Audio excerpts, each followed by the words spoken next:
Welcome to week 2 of UFL Coast to Coast, from the city that never sleeps, where legends are made and every moment matters. Welcome to New York, home of the New York Lightning, as they welcome in the San Diego Wildcats, both teams coming in at 1-0. Welcome inside the broadcast booth, everybody, alongside of my partner Ramos Lynn. My name is Eric Benson, lead co-founder Cameron Irvine, back at VFN HQ as always. Ramos, appreciate you joining me here tonight in New York. And this ought to be a fun one between these two teams.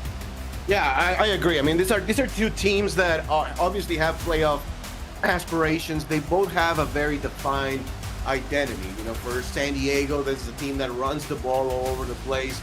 New York likes to play some really good defense as well as have a balanced offense. So I think either one of these two teams can win. It's a very tight matchup, in my opinion. And we'll see if New York can make their home field advantage worth, or if San Diego can travel all the way across the country and snag a win on the road. Well, San Diego had a home game in week 1, came out of that one 1-0 against Rochester. New York on the road in week 1 and came out with a win in that one. So the home opener here for the Lightning as the Wildcats get the football to start things off, and pretty basic return out to the 20-yard line. Zach Holdorf, the quarterback here for the Wildcats. Yeah, dual threat quarterback. This is a very potent running offense. And it's going to start off with that running offense. Payne Price, the carry here, as we get a look at that Wildcat offense, Ramos. Yeah, and then this offensive line is the thing that makes it go. As we say, again, it's going to be on the ground for the majority of this game. At least this is what San Diego's identity has been, and New York has to be wary of that. They will put 7 players in the box right now, almost 8. For play action this time, Holdorf going to find his man over the middle near the first down marker, and that will be a catch and a first down as it's completed to Sir Jefferson. And for New York, I mean, it's trying to push, obviously, San Diego outside of those third and shorts defensively. It's going to be very important for them. Actually, they're going to mark it just shy, 3rd and inches. Handoff goes to Price, and he will pick up the first down out across the 30 to the 32. For Payne Price, you know, one of my candidates at the start of the season for even league MVP or at least offensive player of the year. Such an explosive player, very fast. Once he gets to the edge, is very, very, very hard to slow down. They featured him heavily last week, 25 carries, 130 yards. Still looking for his first touchdown here in season number 2 of UFL action. See if he gets it here tonight. Holdorf going to check it down once more. This time it's an incomplete pass, and that'll give us an opportunity to look at this Lightning defense. Yeah, and Michaela Foraker, at least in the front 7, is the player that makes it go, in my opinion. The centerpiece of this defense, the player that doesn't get moved at the line. And back in the back end, we have Cain Vasquez at safety. This New York defense, it's very hard to throw the ball deep on them. And so, you know, this is why you also see San Diego stay patient, throw the ball short. They don't want to test the teeth of the defense just yet, at least. You also want to watch out for Portius Bacon sitting at free safety. Another carry here for Price. And that goes virtually nowhere, a couple of yards maybe, as the tackle was made by Kalen Polk. Yeah, and this is one of those third and longs that New York wants to be in. Now they can try to put pressure on Holdorf. See what they do here. Shotgun formation, Holdorf wants to throw, finds a wide open receiver in the middle of the field, and that's going to be a completion all the way out near the midfield stripe. Going to be the 44, R.E. Mills with his first catch tonight. Great job by the offensive line. Again, we saw, you know, we spoke a bit about the offensive line, how they make it go, and the Lightning came in with a delayed blitz, and everybody was accounted for. It was 5 blockers, 5 defenders, hat on a hat, and good job by Zach Holdorf staying patient and collected in the pocket. Crossing into Lightning territory now, going back to the ground game with Price. He's gotten 11 yards on the ground thus far on this opening drive. And it's been very methodical thus far, and that's how San Diego likes to do things. Yeah, and it's, you know, death by a paper cuts when you face a team like San Diego. There's a few in the UFL like that. Holdorf wants to air it out. This one, a little errant. Had a streaking receiver in the end zone there. Not sure why he didn't go that route, but it falls incomplete. Now another third down long. Yeah, it just looked like he thought he had probably his first option, but overthrew it. Holdorf on 3rd and 7, going to take off and run. Gets a block and does get the first down. That was a key block there from his wide receiver. I think that was Nicholas McCray getting in there and making that block, getting him an extra half a yard or so. Yeah, that's that dual threat of Zach Holdorf, and a really good job, to your point, making the block in the second level to make it happen again. Good job also by, believe that was number 77, the right tackle, Jabri Ross, sealing the edge.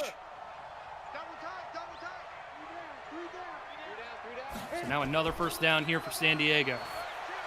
Holdorf will throw near sideline, a little bit too far for the intended target. So Jefferson that target, and it's going to be 2nd down. Yeah, just a little bit out of the reach. I mean, it's better than throwing it inside and late. You know, we know that's going the other way every time. So at least they have a 2nd and 10 now.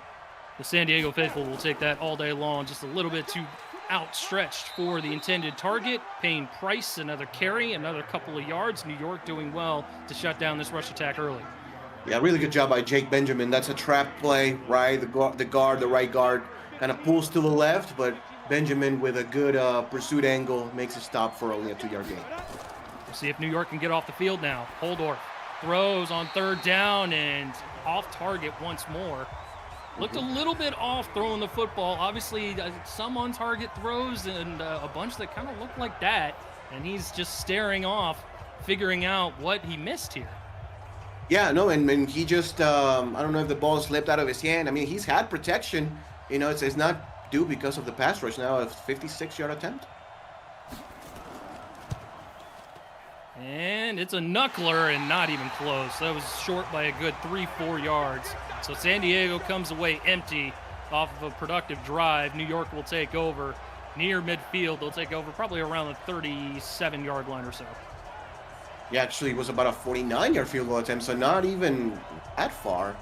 I don't know if the wind maybe is also making an impact on the kicking and the passing game, right, Eric? I mean, that's probably a factor that, you know, we have not considered. You know, the fact that those passes are, you know, being off target, maybe because of the wind. Something to monitor for the rest of the game. That's very true. Here in New York, the winds can swirl. Now we'll see New York get their first crack at the football, and it's a throw to start things off from Joe Francis for a gain of 5 to Almir. Yeah, and for New York's offense, they're more of a balanced offense. You know, at least that's what I've seen from them. So it's hard to know where they're actually going to go with the ball. Francis back to the air, gets rid of it just before he was hit and could have been intercepted. It's going to bring up a 3rd and 5. Good defensive play from San Diego. Very good defensive play. The pressure got to him, and a really good job in coverage in the underneath. The Lightning don't want to go 3 and out here after getting a defensive stand. 3rd and 5. Francis wants it all. He uncorks one. He's got an open target, and he's into the end zone. Touchdown, Mark Anthony, streaking down the sideline. You know, and basically, you know, making the play that, you know, unfortunately San Diego couldn't make on the last drive, right? Connecting on those deep receptions, with the exception of one that San Diego was able to connect with. You know, that is the play that they were trying to hit, and now New York makes the job, you know, gets the job done. And just like that, in 3 plays, they will go up 6-0. Great job by Anthony to get himself free off the line. And just went streaking down that far sideline. Had 3 catches for 38 yards. His first touchdown here in the new campaign. And lightning in a bottle here early on for the hometown fans in New York. Extra point going to be up and good. I believe that was an over 50, so we might get that off the bingo card first, along with number 7. We will consult with co-founder Cameron Irvine back at VFN HQ on that one. But either way, big-time play to start things off here. There it is, over 50 and 7 off the bingo board. And once again, we've got vertical winning tonight. So up and down, wherever it is, up and down, 5 numbers in a row. Bada bing, bada boom. You got a bingo. For San Diego, Eric, I think they have to stay with their game, of course. Obviously, still very early. The running did work a couple times, especially when they were going to the outside. So, I think we got to look, for the Wildcats to run more off-tackle plays. Yeah, it certainly seems like the Lightning are doing a good job of bottling up that inside run game, which I know Payne Price likes to do. He certainly had some success running between the tackles, but I think you're right, Ramos. I think maybe adding some off-tackle runs, some pitch plays, things of that nature to try and get Payne Price into space might be a better call. Instead, they're going to stick with the ground game through the tackles and nothing doing. Yeah, nothing doing there. New York, really good job by the defensive coordinator, just kind of overloading, the tackle box at this point. No gain, 2nd and 10. Price, another carry, and Michaela Foraker blows that one up. TFL for her and a 3rd and long for the Wildcats. Yeah, she's so hard to move. I mean, it's a big player right there as a nose tackle. Just absolutely sheds the blocker like it's nothing. And we saw a lot of, Foraker also us being, with Rochester, Eric. She's an absolute menace in the middle.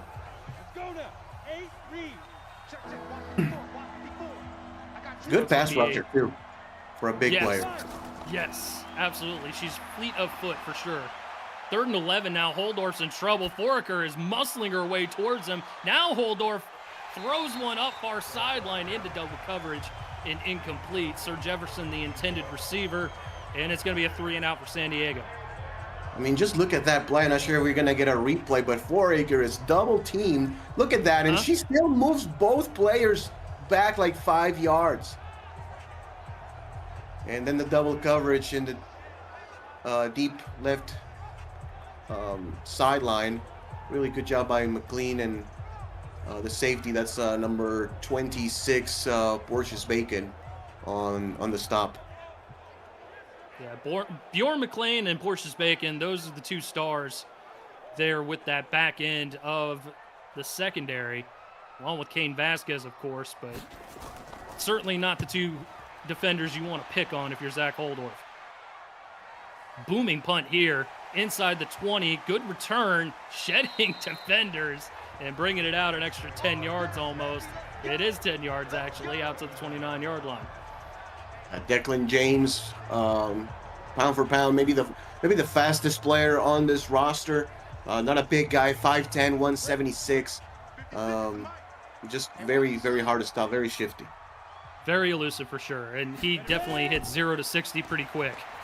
Francis back to the air, finds Robert Henson for his first catch of the game. 3 of 4, 64 yards and a touchdown so far for Joe Francis. And again, this is what New York does. Balanced offense, they can run, throw short, and we saw throwing the deep bump as well in the first drive. Blitz coming. Francis checks it down.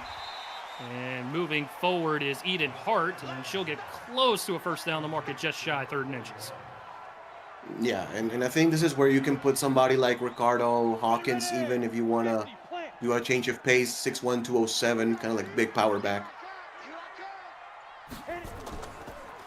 Instead, short drop, short throw, catch made, and Eden does get the first down this time around. Yeah, look like an option route right there, Eric. It's either a stop or maybe you can go outside depending on what the defense shows. And he chooses correct with a quick out, getting the soft spot of the defense and getting the first down. Those types of routes are always lethal, especially when you have a smart tight end like Eden Hart. You can either hitch it right there, you can go ahead and bounce it to the outside, give your quarterback a little bit of breathing room, and she did great on that one right there. Fresh set of downs here for the Lightning. First run of the evening for Jupiter Jennings, and it's a good one for 6 yards. Yeah, and Jupiter Jennings is a quick scat back, right? 5'9", 192. Also a very, very fast player in the backfield for New York. Gets out of the gates very quickly. Henson with the carry here as he lines up dotting the I, and he will get his first carry for 5 yards on another Lightning first down. You know, and then just staying balanced and just mixing it up is the name of the game here for the Lightning here in the first quarter. New York has definitely kept San Diego on their toes defensively thus far. Francis with time finds a wide open receiver. That's Anthony, who caught the deep ball for the touchdown. And it's another first down for New York as they continue to move the ball down the field. Yeah, and that's just about a 12 to 14 yard comeback, wide open in between the zone. Gonna sling it out. Eden Hart couldn't quite get away from the defender there. Otherwise, she might have had a whole lot of running room, but Rashawn Favors tracks her down. Yeah, really good job by Favors. Not easy to make the tackle right there in the open field after the catch. Francis will hand off to Jennings. About 3 yards on that one, bringing up a 3rd and 7 for New York. That was Jordan on the stop, a very, kind of like a undersized linebacker for this team. Good tackle. 3rd and 7. Clean pocket once again for Francis. Throws near sideline. No one's home. And that's going to force a long field goal attempt here for the Lightning. Yeah, it'll be about a 46-yard field goal attempt. Basically the same that San Diego would try to connect in the early beginnings of this game. But let's take a look at the wind, Eric. Let's see if it helps New York go in the opposite direction.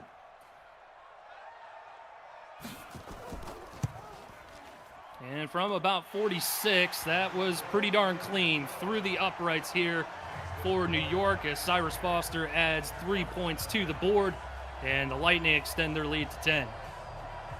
Another really good drive here by New York, right? Starting from San Diego's side of the field and moving the ball very, very well, getting 3 more and a 10-0 lead here for the Lightning in the first quarter. And Chad, get your UFL gear at UFLshop.com, stocked with the best tees, sweatshirts, flags, and more. A Printful partnership, all made in the USA for easy shipping. It's UFL you can wear at UFLshop.com. I know I picked up a couple different t-shirts. I got the VFN special, a little Rochester t-shirt as well, and they feel great. Yeah, I need to get my Rochester apparel. Probably I'll order some to ship to Denver when I go to the convention for the next 2 months.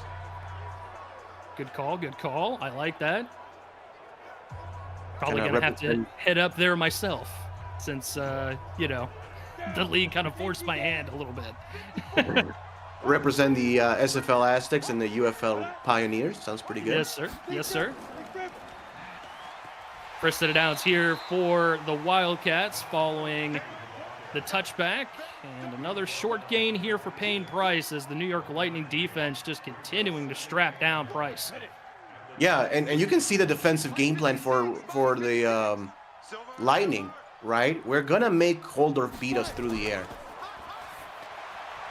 And they're going to go to the air here. This one, again, just a little off target here for Holdorf, intended for Price.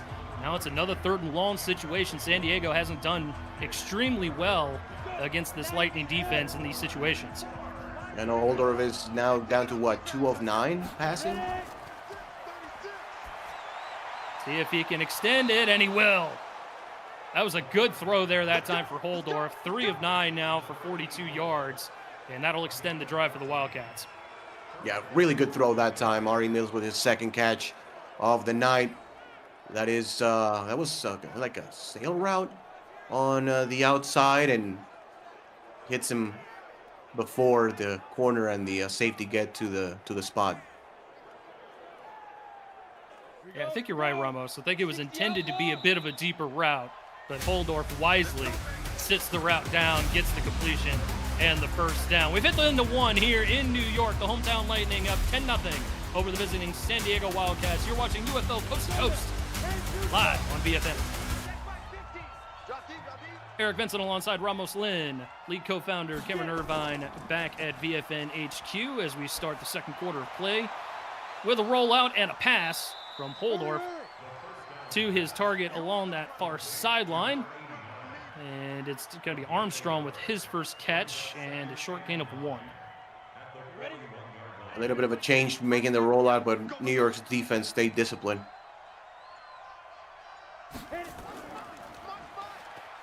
Holdorf back to the play action, uncorks one, finds R.E. Mills once again, and he's been the popular target here. He's been getting free 3 catches, 50 yards. Yeah, and it looks like Zach Holdorf is finally getting in rhythm after a shaky start of the game. Now he's connecting with his receivers. Vasquez was on the coverage. It was pretty tight coverage, but a good ball and a good catch by R.E. Mills to get the first down. Yeah, good read by Vasquez to come up and play that tight end. R.E. Mills always a threat to catch the football for the San Diego offense, and now they go to a heavy look. But Holdorf still wants to throw, having some success and doing it with that man right there as he surges inside the 30-yard line to the 29. Yeah, that's a play-action dig route. Popular choice in, kind of like the Shanahan offensive style of the West Coast offense, right? Fake that you're going to run, and then the linebackers go in and the receiver runs right behind them. Works well with a potent running game and particularly with a mobile quarterback, which Holdorf is. We just haven't seen him take off and run just yet. There's the best run for Payne Price tonight as he gets a good 10-plus yarder inside the 20 and inside the red zone. In the passing now, it starts to kind of like make the Lightning go a little bit backwards, right? Now they have to also account for the pass, and that opens up the lanes in the ground game as well as Payne Price shot out a cannon gets the first down. Probably the best blocking up front we've seen from this Wildcat offensive line tonight. And it goes for 10-plus. Holdorf play action again. Wants to go end zone. Almost threw a pick. Could have easily been coming back the other way. Holdorf is lucky to have that one back. Yeah, I don't know if he thought the receiver was going to come across to the outside, but that should have been intercepted. Antonio Dawson with the deflection there. Brings up second down. Back to the gun, back to the air. Holdorf wants to check it down. R.A. Mills streaking across the formation, trying to get to the end zone, and will get inside the 5, setting up a first and goal. That's a really good call right there by the old coordinator, right? Get your confidence back if you're Zach Holdorf. That's a very quick read, just a shallow cross, and hit him in stride. First and goal. Payne Price trying to bounce it out. Nothing doing. 3 Lightning defenders there to greet him, and he'll lose a couple on the play. Yep, and now it's going to be second and goal at a tricky situation, 6-yard line. Maybe another play action upcoming here for the Wildcats, right? I would like to probably see another chance of the play action rollout. Jake Benjamin, the first to arrive on the stop there. Jordan and Mueller in pursuit as well as Price gets the carry. No, it's his backup, and he's going to snipe a touchdown away from Payne Price. Corvin McNeil gets into the end zone. Yeah, and that's sometimes what happens, right? I mean, as somebody who used to play fantasy football for some years, it's like, you get those touchdowns sniped away. As Price still looking for his first touchdown of the season, but really good job by San Diego. Good blocking, getting past the end line for a touchdown. McNeil gets his first touchdown of the new season and gets San Diego on the board.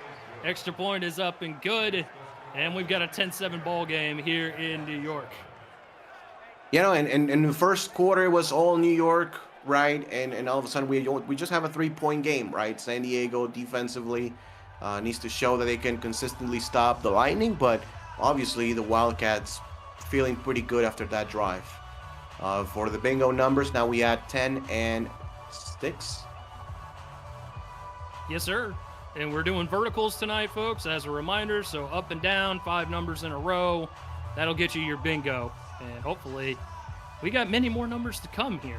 Good start here as we get the second quarter underway. And San Diego gets their first touchdown on the board. Another deep kick for Jimmy Smith. And a touchback for the Lightning as they bring it out to the 25. And it does look like, the wind is playing part now, that it was a touchback going the opposite direction, right? Mm-hmm. So, You know, going from right to left on your screen is where you want to be on the field tonight. Play action for Francis this time. He'll throw near sideline. Catch is made by Eden Hart. She's been popular here in the first half of play. Very efficient night so far for Joe Francis. Yeah, very, very much so. And San Diego still, you know, unable to put any pressure on the quarterback. That time they rushed only 3 players. And when you give a quarterback that amount of time, he's going to find somebody.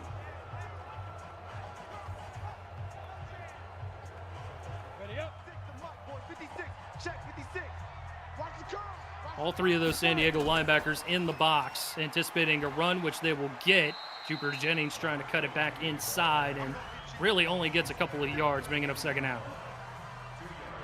Yeah, but, you know, keeping the balance, right, and keeping San Diego's defense honest. Bunch formation this time. Francis to the air. He's going to go the right-hand side and could have been intercepted. Couple of opportunities here for both of these defenses to come away with turnovers. Brayan Owens should have had an interception there for San Diego. And again, maybe you know, case of miscommunication combined with probably the wind, right? Moving the ball. 3rd and 8 now for Francis. Pocket collapsing, hit as he's thrown, and it's caught by Hart, but she was standing on the UFL website along the sidelines. Incomplete, 4th down, and a 3 and out for the Lightning. Yeah, big stop right there for San Diego as Hardaway gets the pressure. Hardaway only about, you know, 6'2", combined, you know, with the fact that he's about 300 pounds. So a big player on the outside as San Diego finally again gets pressure on the quarterback.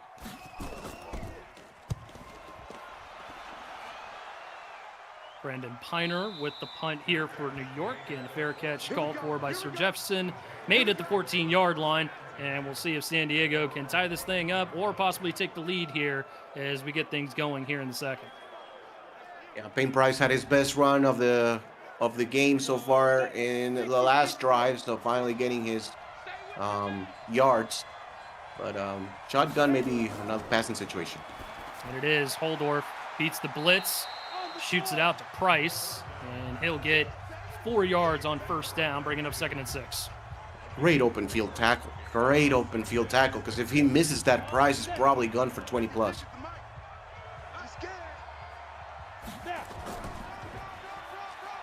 Back to the ground game, and Price with some room up the middle of the field. Again, probably one of his best runs. That goes for 11. Yeah, it's just a quick draw play. San Diego has shown the ability to pass the ball better here in the late or the last 2 drives. Hit him with the draw, and there was just nobody there on the inside until Polk and Studwell combined for the stop. Set 18 Gator.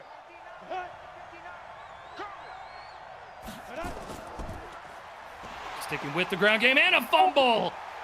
Fumble was forced and recovered by Michaela Foraker, and you're seeing why she is such a disruption there in the middle of that defensive line. Man, what a play. Oh my goodness, 32-on-32 crime as Foraker gets the fumble forced and the recovery, the double whammy of a dream play for a nose tackle. And just as Payne Price was starting to get his feet underneath him a little bit, getting that run game going for the Wildcats, Michaela Foraker's got other ideas. What an opportunity here for New York in plus territory, with a chance to go up 2 scores again. Jupiter Jennings going off tackle, and he gets buried near the 30-yard line. 4-yard gain, and you know that's I think that's the recipe for success for New York, staying on 2nd and 3rd and manageables. John Favors with the stop on that last one, 2nd and 6 as Francis goes back to the air, hits a crosser route. Great move. When we talked about how shifty Declan James can be, we saw it right there, even if he maybe got an extra half a yard off it. Yep, and a good decision again, good decision making by Francis, getting his open receiver involved. Set him up inside the red zone from the 19. Fresh set of downs. Francis gonna go end zone. Catch made. Oh. Touchdown New York. beautiful play, beautiful execution, getting the play action, and then a half rollout. And the throw is perfect, and the catch is even better.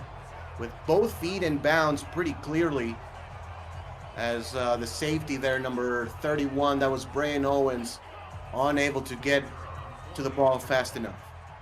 Jez Aldmere with those dancing shoes gets those toes in and extends the lead for the Lightning as the extra point is up and good. What a toe-tapping display there for the talented wide receiver.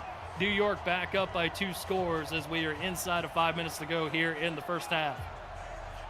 Yeah, I know what a turn and series of events here for New York. Getting the fumble recovery and then a beautiful pass from Francis. 17-7, and they're looking good. New number 17 and 19 for your bingo. 19-yard touchdown strike from Francis to Aldmere. And now San Diego looking to respond once more, as it looked like they had an opportunity to possibly take the lead. As you mentioned, Ramos, that fumble forced and recovered by Michaela Foraker allows New York to extend the lead. Decent return out across the 25, tackled near the 30-yard line, mark it down at the 29. And we'll see Zach Holdorf go back out onto the field and see if he can get some offensive momentum going. Yeah, and you cannot just take the ball away from Price either, right? I know he's had his struggles here in the first half with that fumble, but, you know, he's still very much the engine of your offense. So, you know, get him involved in the passing game and get his confidence back. But. And they're going to go right back to the run game instead, and probably a similar thought process. Certainly don't want to take the ball out of his hand. He's a viable option within your offensive game plan. So a short little carry right there. We'll see if they stick with it here on this offset I formation on 2nd and 9. Instead, it'll be a quick throw out to the outside. Sir Jefferson, nowhere to go, gets maybe a yard. You know, just a quick bubble screen, and just everything is covered right now from New York. This defense has played as good of a half as you can expect to play against this Wildcats team, and now a false start. Yeah, that'll back them up another 5 yards. It'll be 3rd and 14 now for San Diego, and they are just shooting themselves in the foot now. On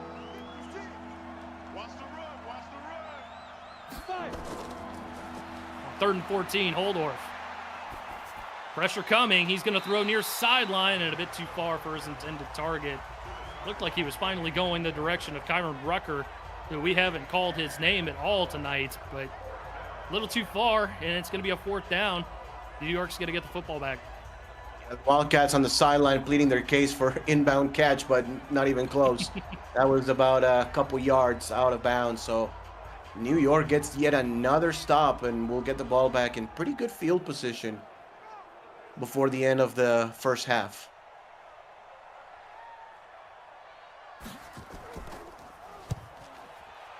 Jimmy Smith with the punt, and it's another good one. Look at how far this one went, all the way back to the 10-yard line. Declan Smith does what he can, or Declan James, does what he can with it, but out to the 17-yard line, just completely flipped the field position. Well, never mind on the good field position there. What a punt there by San Diego. Now New York will have to travel the length of the field. You did mention going right to left was definitely ideal. That's true. Cooper Jennings getting a carry there for a short gain. Yeah, and the ground game for New York, you know, it hasn't been great as far as the numbers go, but, you know, it's necessary. It's important to keep the San Diego defense, you know, honest and not just key on one, you know, portion of the game. Ooh, what a surge up front there for San Diego. Ralph Leopold getting in there, making the stop. First tackle of the game, and it's a big one. Yes, and that's just like a fullback dive to Maxwell, who is the tight end for this team, 6'6", 255, kind of like the, you know, we know how the fullback position is kind of like eradicated from football, right? So some teams go with maybe a stronger running back or even a tight end and just not any space to run. As Robert Henson said in the chat, that's the wrong fullback. He was actually dotting the I in that formation. Instead, they gave it to the backup tight end. 3rd and 10 now for Francis. Nowhere to go, and he checks it down. And, man, Henson got the opportunity that time, but boy, did he pay for it. He sure did. He sure did. As this one was not going to go anywhere near the first down marker anyway. But what a job again from the same player. That was Ralph Leopold. Hurrying up the pass from Francis, and now New York will have to punt. And San Diego probably will have some decent field position since they have the win on their side. Clock frozen at 2:31, so good opportunity here for San Diego with all 3 timeouts and the 2-minute warning. Still a pretty darn good punt as it's fielded at the 35. No return for Sir Jefferson as he's tackled right there. 2:25 to work with, 2-minute warning, and all 3 timeouts for the Wildcats. Yeah, no need to hurry. Obviously, you want to put points. It's going to be important for the Wildcats game if they could put at least 3 on the board and make it a 1-possession game. But then you have the 2-minute timeout and then, your 3 timeouts. We'll start off with the ground game with Payne Price as he surges forward to the 40-yard line. Good gain of 5 to start things off. Second down. Yep, and I don't think they're going to snap the ball, no. No reason to just yet. They allow the 2-minute warning to come a call-in here in New York. San Diego down by 10 points. Looking to get some points on the board before the end of the half.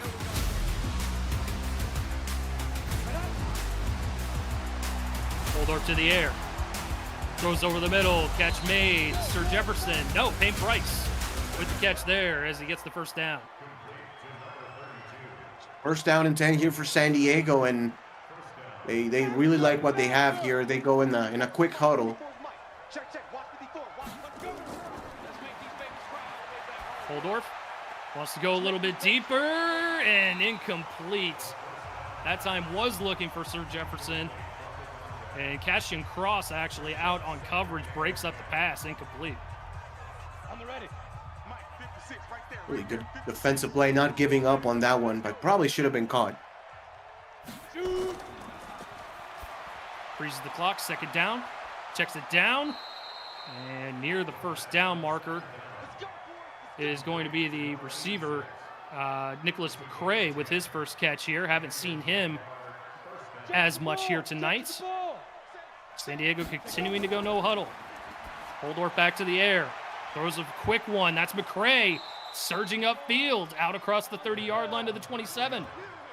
I think they'll probably go again in a quick huddle or maybe even a no huddle, but maybe a time for San Diego to call at least one of their timeouts. They still have 2 remaining. And McCray did a good job with spinning around that linebacker, getting some extra yardage as he turned upfield towards that far sideline. And I agree with you, Ramos. At some point in time, you can't take them into the next half. Got to use those timeouts and see if you can take advantage of the opportunity you've got. Here we go. Set. 60 or. Check. Wildcats keeping those in their back pocket. Holdorf throws incomplete. Good coverage there by the New York Lightning secondary, and that'll freeze the clock at 46 seconds. Yep. Looks like man-to-man coverage here for New York. Maybe a good chance for a run, even here on 2nd and 10. Gonna go. Blitz coming. Holdorf has to get rid of it, and he runs out of time. Michaela Forick are getting in there for the sack. And that was Rowan Cassidy that got off the edge as well. Yeah, and not only the sack itself, but they are now out of field goal range. So they or at least in the fringes of field goal range. So they really do need to get a few more yards at least. Still not electing to call a timeout. 3rd and 20 now for the Wildcats. Holdorf. Clean pocket this time. Finds an open receiver along the far sideline. Stays in bounds. And I don't think this is going to be a long field goal, and we've seen it earlier here. They have the wind to their advantage here as they call a timeout. They might be able to hit this one from 49. Yeah, I think they are in a decent position to hit it from 49 yards out this time. But good job by New York. you know, getting them into a third and very long, and then, you know, covering deep, right? Like anything but a touchdown. So let's see.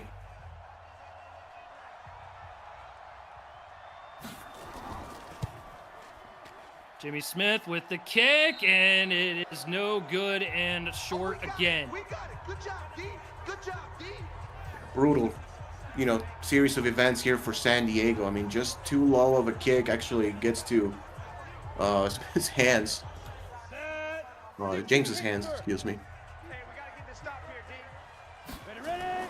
Declan James's foot on the back end line. No opportunity for a return. So Jupiter Jennings will close out the half here from New York as the hometown Lightning hold a 17-7 advantage over the visiting San Diego Wildcats. Very quick first half of action, and New York taking advantage of some opportunities that San Diego's been giving them. Ramos, your thoughts, my friend? Yeah, I mean, New York has played their style of game, right? It's strong defense led by Foraker, a nose tackle, and offensively, they've been able to get the explosive plays like that one. That was the first touchdown of the night, and just kind of like the quick throws as well have worked well for New York, and you know, just when you can get turnovers in the opposing side of the field, that's going to bode well. They're making the home field advantage good, and they played a very strong game for San Diego. They just need to be able to, you know, get also some of those explosive plays that New York has been getting and convert on third down. I think it's something that San Diego has to do much better in the second half. They are going to need to find some sort of offensive momentum. I mean, Payne Price has been virtually shut down. Zach Holdorf, we haven't seen him scramble the way that we're used to seeing him.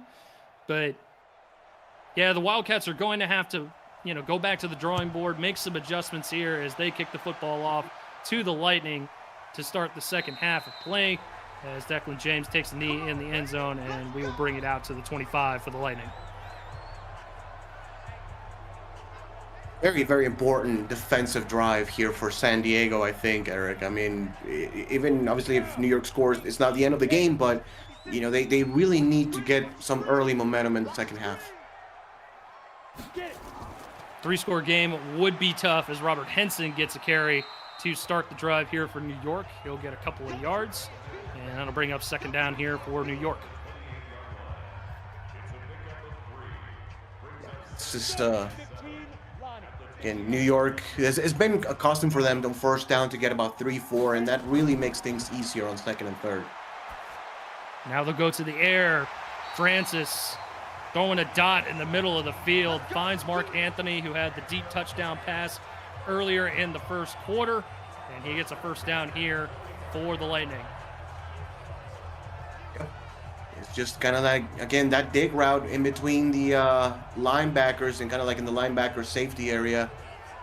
Really good throw on target as New York has a strong start to the drive. Anthony having himself a game after only catching 3 balls for 38 yards just a week ago in the win against Las Vegas. First and 10 here, just outside of midfield. Jupiter Jennings with the carry, and nothing doing on that one. Good stop by the linebacker, Zach Cobb, for San Diego. 2nd and 8 upcoming. It looks like New York is content to also bleed some clock with the lead. Still maintaining some patience here offensively as Henson gets another carry. So 3 carries for 9 yards on the evening. Cobb with another tackle. Now a 3rd and 8 and an opportunity for San Diego's defense. What a huge opportunity here for San Diego. It looks like they're going to only rush 3, though. Going to back off into coverage. A little bit of a delayed blitz from the linebacker, and it doesn't matter as Declan James works his way open, gets the catch and the first down. Tackle made by Mark Franks. Just all day to throw. As you said, they did bring 2 guys on the blitz, but I mean, just nobody even close to Francis as he's able to connect with James for a pretty easy first down. Set, ready? 60 outlaw. Watch the slant. Shoot. Jennings up the middle. Great blocking up front there for New York as he surges into the second level of the defense for 9. The offensive line really looking strong here for New York over the last couple of plays. Good tight end set here. Really taking their time as Jennings trying to be patient on that one, but big number 91 forced the issue there. Cedric Blassingame makes the stop. Still a first down, though, here for New York. Looks like they may keep it on the ground here on another heavy formation. Taking their time with these plays as well as Joe Francis throws and finds Eden Hart. Short gain. There'll be 4 and 2nd and 6 upcoming. Yeah, and then they throw the ball, but it's another short pass, and again it's another 2nd and 6. Francis blitz coming, throws, catches made, and near the 10-yard line, mark it down at the 12. But it's Jazz Aldmere who had that tippy-toed catch towards the end of the half to really extend the lead for New York.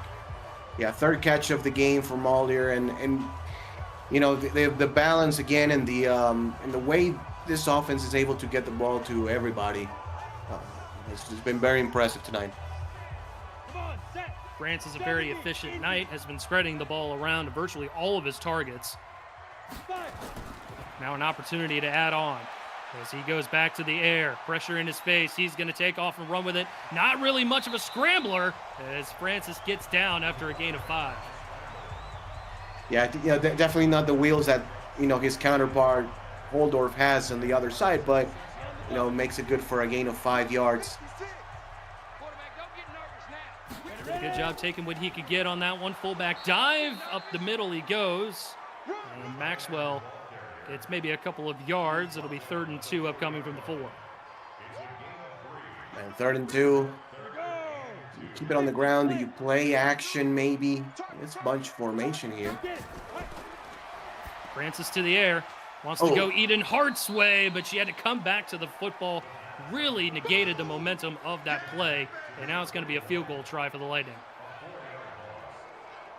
Yeah, that's not it. I mean, I like the play call of, doing kind of like that speed out on the outside, but I mean, that pass was thrown way behind. And that one, had no chance. Zach Cobb, another tackle. Good job reading that play, getting the one-on-one stop. And now a 25-yard field goal attempt here for Cyrus Foster. And he knocks it through, making it a 20-7 ball game. And San Diego did a good job with putting a Band-Aid on the problem here. Still a 2-possession game, Ramos, and still an opportunity for him. Yeah, definitely a decent half a stop at least here for San Diego, keeping it a 2-score game. And, they just need to cash in with touchdowns, soon, right? I mean, the defense, they did their job on not allowing a touchdown, but now it's on the offense to wake up. All right, folks, coming up on April 12th on UFL Coast to Coast, it's rivalry night across the league. First, Dakota heads to Minnesota for the Chippers home opener, followed by LA and San Diego battling for California supremacy. Monday night in primetime, Wichita and Dallas give us Act 3 of a thrilling series. That's next week in the UFL Spotlights. As we get the return out to the 19-yard line, good special teams coverage from, there's Robert Henson out there playing special teams. Yeah. Hey, man, especially when you're a fullback, again, kind of like a dying breed a little bit, unfortunately. You got to prove your worth and you got to prove your value, and for that sometimes you got to play special teams as well. Holdorf, a quick little toss, and nothing doing here. Pass broken up by the Lightning defense, bringing up a 2nd and 10.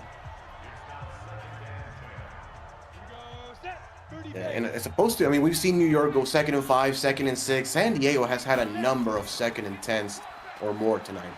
Oh, Holdorf is going to have even more trouble as he gets buried coming out of the rollout. Number 59, Sean Muller, gets in there and makes the stop. And it just adds to what you're saying, Ramos.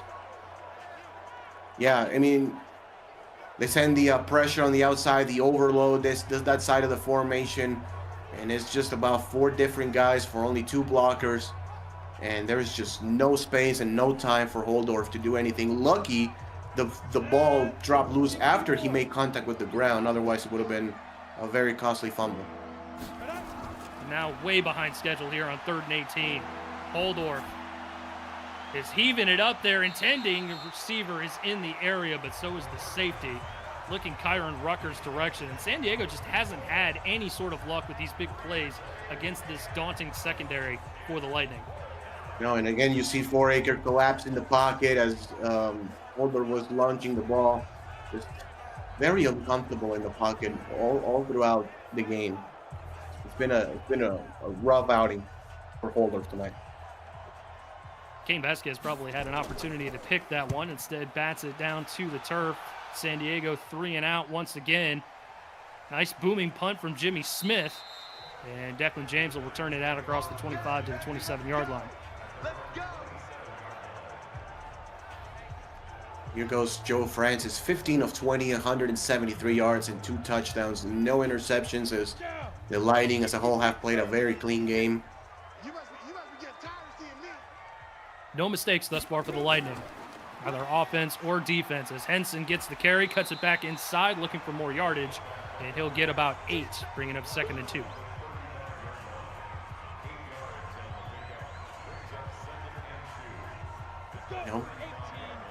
That's been the difference, in this game is first down, getting positive yardage consistently. As Francis on 2nd and 2 will loft one towards Anthony's direction along the far sideline. Catch made, first down for the Lightning as they continue to take advantage of those short yardage situations that they put themselves in. Yeah, and Anthony has been more of the deep threat receiver in tonight's ballgame, but now he's just running a quick out and getting past his sticks for a first. See if they go back to the ground game. They will. Robert Henson getting buried in the backfield. Loss of maybe a couple, as San Diego was having none of that. Nigel McDade getting in there for the stop. Really good discipline and really good job right there on the outside by McDade on the tackle. This is as good as an opportunity as San Diego has had to get a stop here on their own, side of the field, or on the opposing side of the field, rather. Heavy formation again for New York, I formation. Keeping it on the ground, Henson trying to bounce it off tackle, and nice job once again from the linebackers of San Diego. Mark Franks getting in there with initial contact, and it's a 3rd and long. And running the ball for New York, that's been the one bright spot for this San Diego Wildcats team is the ground game, especially on the outside, has been stuffed consistently, and that one was another showing of that, and now it's going to be 3rd and very, very long. Joe Francis has been cool as a cucumber tonight.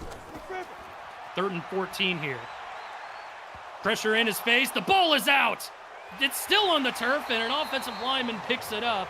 So an opportunity for San Diego just falls by the wayside as Connor Urich picks up the fumble, and it's a 4th and 20. A strip sack, and very lucky for New York, they were able to pounce on it. At least they will be able to punt the football away, but a great job right there on the outside. And again, is that Alton Hardaway with the pass pressure, and this is the 2nd time on 3rd and long that he's been able to put pressure on the QB. He is very, very good at finessing his way around blocks and getting there in a hurry. Good punt here for New York, and not a return at all for Sir Jefferson as he's pinned inside the 20 at the 19.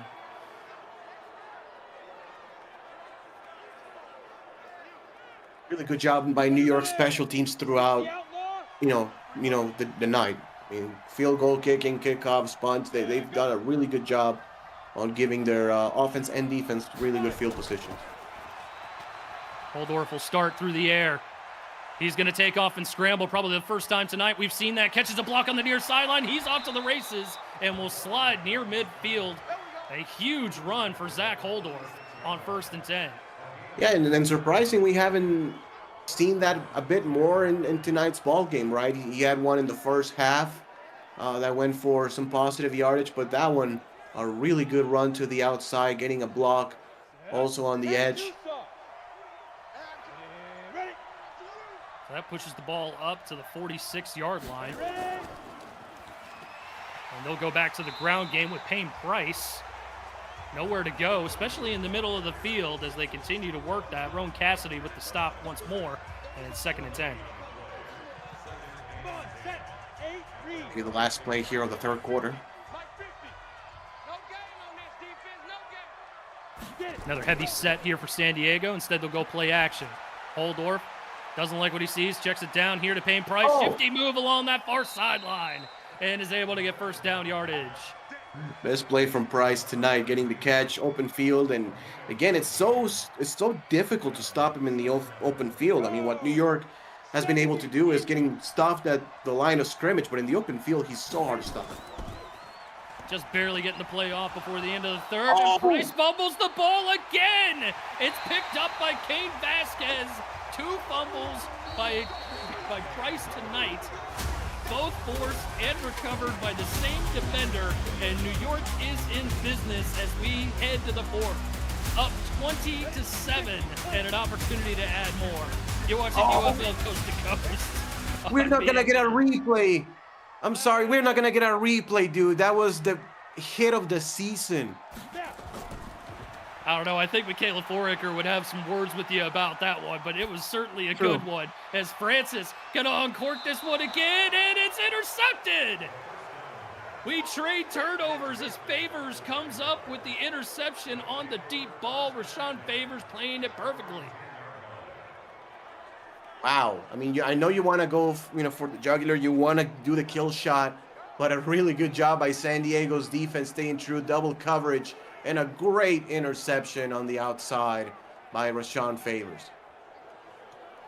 Look at the direction of Jazz Aldmere, but just a bit underthrown, maybe just poor timing, something, or it could be the wind. It's been pretty windy tonight as well. Who knows? But either way, we've got back-to-back turnovers by both teams now. Set, 10 logo. And essentially, we'll just call it an arm punt for San Diego as they set up shop at the 10-yard line. Holdorf trying to find a little bit of space. He's going to take off and run, and he'll get about 4 yards on the play. No need to panic. You can still keep balance on your offense. You still have the entirety of the fourth quarter. Eventually you'll need an explosive play, and it's probably going to be when they least expect it. Holdorf on 2nd and 6, going to check it down near the marker, but once again played nicely by the secondary. Cash and Cross with the tackle there. 3rd and 2 upcoming. Yeah, they've just been swarming on the ball all night. Whether it's on the ground or on the short passes. The defense is always right there to make the tackle. 3rd and short for Holdorf. Going to check it down on the crosser to Price coming out of the backfield. He'll get about 4 yards, and that'll keep the drive going here for the Wildcats. Aiken with his first tackle of the night. He had a pass deflection in the first half as well. And San Diego did a better job, at least early on this drive, of getting some positive yards, putting themselves in manageable down and distance. Take advantage of that there and keeping the drive alive as Holdorf going to take off and run again. It's a little bit of an elbow to the face mask. No call. 7 yards. 2nd and 3. Good play, making again manageable 2nd down situation, and either we'll put a little bit of hurry in here. Maybe not. Holdorf doesn't like what he sees. He's going to take off and run once again. Doesn't elect to slide this time as Cain Vasquez blows him up near the midfield stripe. Yeah, only 3-man rush. It looked like they were playing some type of contain stunt on the defensive side. And what does that do? That leaves the middle of the field completely uncovered as Holdorf gets big yardage. His 2nd run of the night for 20-plus yards. Both of them coming here in this second half of play as Zach is trying to get something going here for his offense. Payne Price, couple of fumbles, Both of them lost, continuing to run the ball. 17 carries, 46 yards. 2nd and 6. I'll keep it on the air right here on 2nd down. Come out in the gun. Holdorf will go to the air. Lofts one over the middle. Catch made. R.E. Mills, who was very popular in the first half. Haven't really heard hide nor hair of him here in the second. And it's going to be a 3rd and short coming up. Yep, 3rd down and 1. I mean, again, the most important thing here is getting the 1st down. So I'll give it to Price right here. Maybe in between the tackles, perhaps. They will get the carry. Instead, it's going to be his counterpart, who sniped the touchdown from him earlier in the game. Corvin McNeil with his 2nd carry. Yeah, good job on the, half draw. Good blocking up front here for San Diego. Oh, man, 56 got blown up. That was Voorhees Jordan. Ready, 90, Wolf. Here we go, D. Here I come. San Diego with a fresh set of downs, trying to put a little pep in their step here, get a little bit closer in this 13-point ball game. Ball thrown a little bit too far for the intended receiver. Catch made, but not a whole lot gained. 2nd down.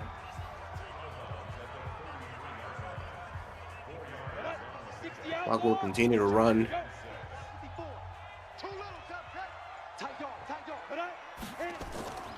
Holdorf. Blitz coming, picked up nicely, throws, catch made! It is the first one all night long for the big play threat, Kyron Rucker, as he gets into the end zone. Touchdown, San Diego. Yeah, as I said, sometimes he will come as you least expect it to, and this is a dip dig, actually. It's about a 20 to 24-yard dig.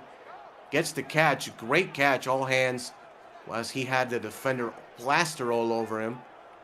And then the yards after the catch and eventually the touchdown. And San Diego now will be down only 1 touchdown. Great change of direction there for Rucker to snatch the ball away, escape the defender, and then change direction to head towards the pylon. Extra point going to be up and good for the Wildcats. And it is now a 6-point ball game here in New York with just under 7 to play.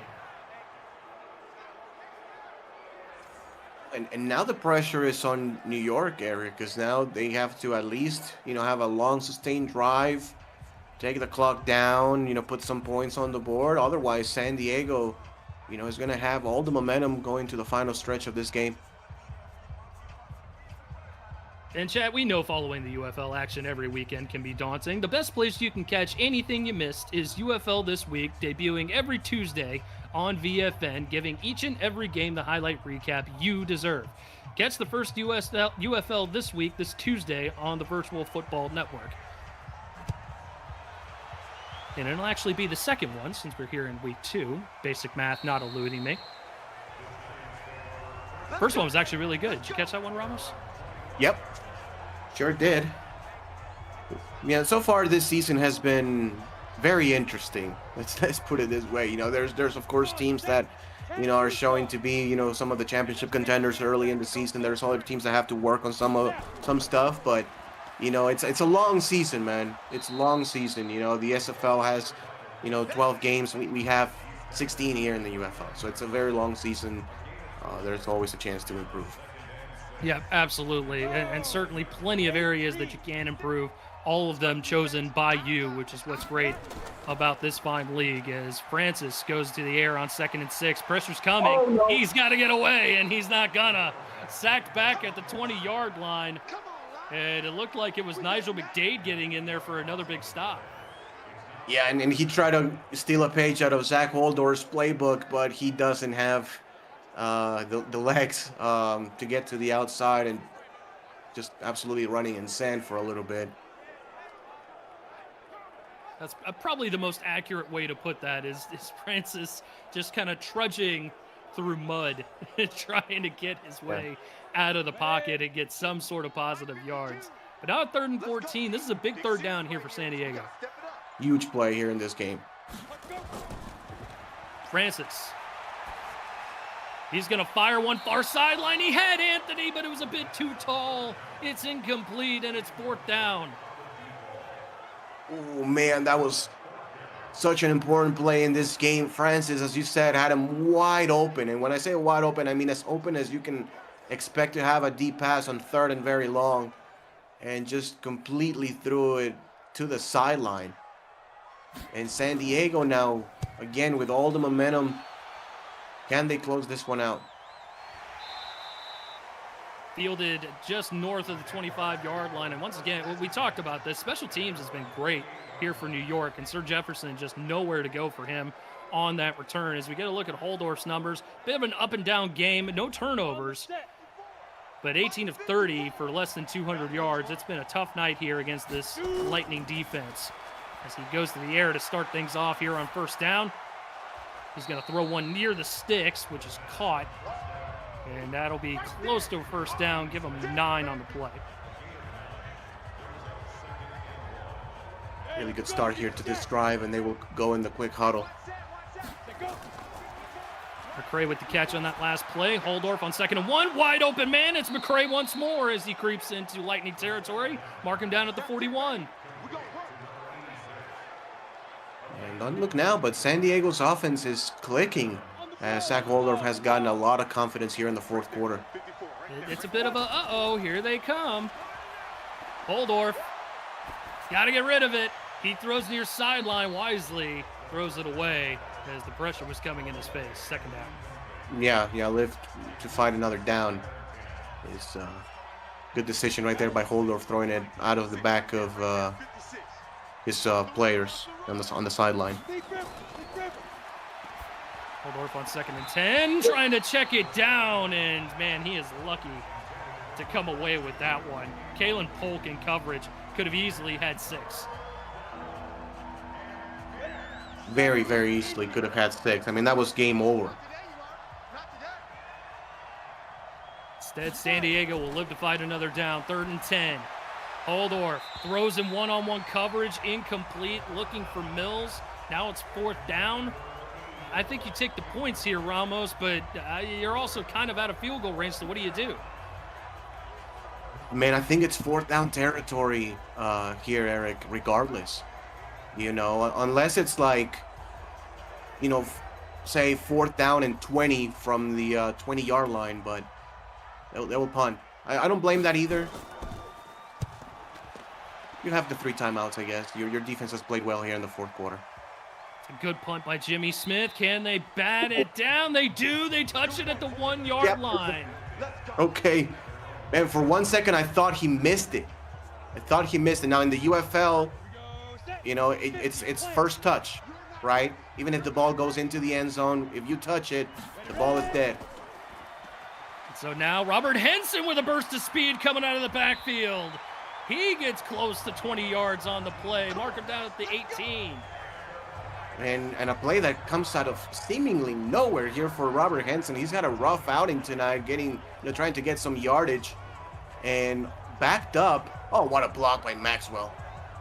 Absolutely depleting one of the linebackers, and Henson makes it good for a gain of almost 20 yards. So now the Lightning with a little bit of breathing room here, an opportunity to chew some clock. Francis wants to go for the deep one. He's got Anthony! Inside the 50, mark him down at the 41-yard line of San Diego. Oh, man, what an outstanding throw. Over the middle, a rainbow in between the hash marks, and a great catch as well. New York very close from sealing this one. And what a night here for Mark Anthony. 134 yards receiving. Deep ball for a touchdown in the first quarter to get our scoring going.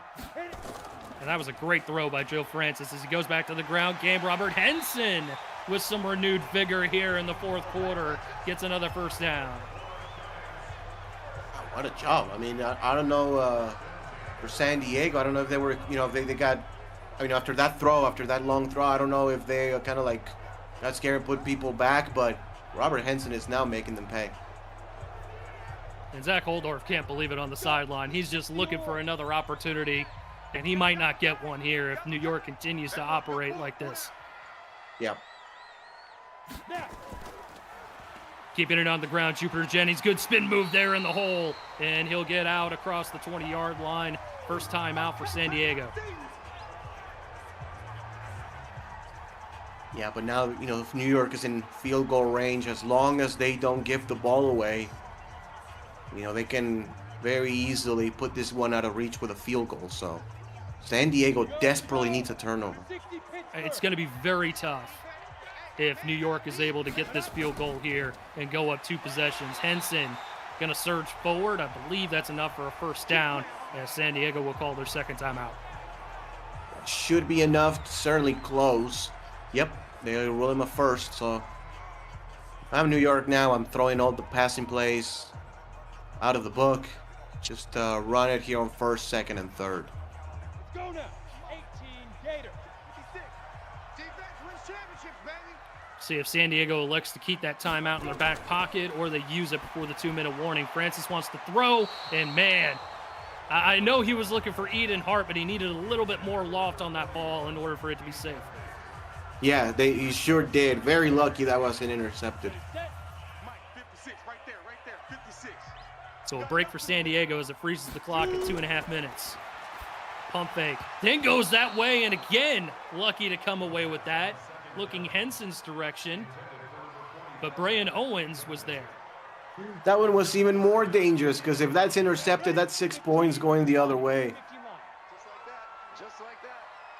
So just 3 seconds off the clock. Third down now. Now they'll keep it on the ground. Jennings will plow ahead.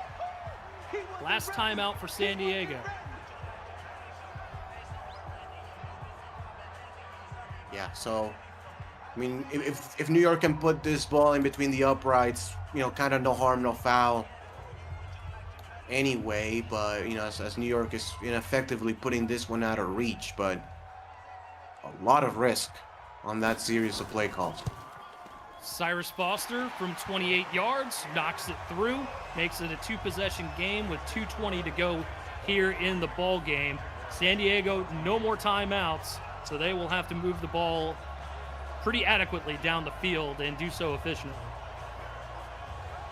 NA/I3282. What game is this? This is a modded version. Adapted to UFL football, and everything has been recoded, Eric, right? For more immersion and for better football. And we are here in week 2. Tweaks are still being made to fine-tune the game as best as we can. And welcome in. Absolutely. We love seeing new people in the chat, so definitely welcome in. Completely recoded and reskinned Madden 20, as our fine co-founder Cameron Irvine has pointed out in the chat, and boy, does it look great. San Diego with a return, and once again, not a whole lot of room to operate. Good special teams coverage for the New York Lightning. And as always, be sure to visit UFL.football for more information on our great league, how to claim your player. It's never too late to get involved. You can get involved today. 56. 65. 65. Now the Wildcats down by 9. Gonna check this one down and out of bounds. That'll stop the clock at 2:12, only a gain of a yard. Yeah, obviously they have to attack the sidelines, but obviously they also desperately need the yardage. Even a field goal here, Eric, is not terrible. 2nd and 9. Holdorf throws. Oh, you got to come down with that one. Incomplete. Look in the direction of Ari Mills. Yeah, you have to. You know, good defensive play by New York, but if it hits your hand, especially in this portion of the game, you have to complete the catch. In these type of games, you need your receivers to make plays for you sometimes, and that was an opportunity right there for Mills to help out his quarterback. Now on 3rd and 9. A lot of defenders in coverage. Holdorf with absolutely forever eventually throws it in the dirt at Payne Price, but we do have a penalty marker, and it's going to be defensive pass and offensive pass interference on the left guard. Jeez. So now 4th and 9. Holdorf just going to take a deep shot, and no one is home. What an absolutely bizarre turn of events there for San Diego, and New York is going to be able to get out of here with a win. Yeah, what a stand here for New York. What a defensive performance here for the Lightning. They will now have a chance to just throw out victory formation a couple times, and this one will be done and dusted. And once again, New York doing a good job of just taking away the bread and butter of this offense. They took away Payne Price. They took away Kyron Rucker. I mean, really, the only catch that he made today was that touchdown grab, and boy, did he have to make some extra effort in order to get it, as Jupiter Jennings gets the carry there for a few yards, as the clock will roll us down closer to triple zeros.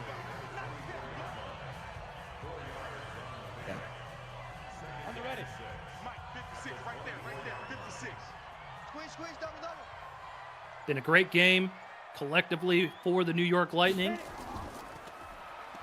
as they look to move to 2-0. Jupiter Jennings spinning over defenders and outstretching near the marker. It'll be 3rd and 1. One more first down will pretty much seal this one up.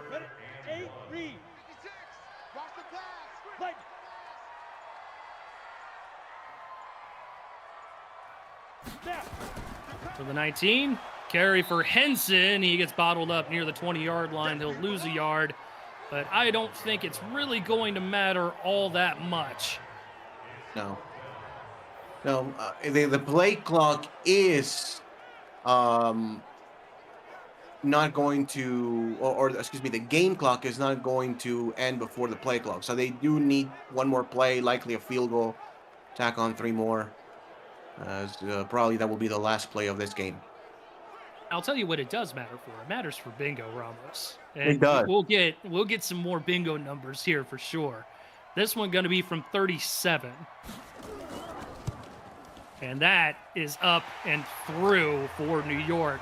So 37 and 26 off the board here off the foot of the kicker, Cyrus Foster.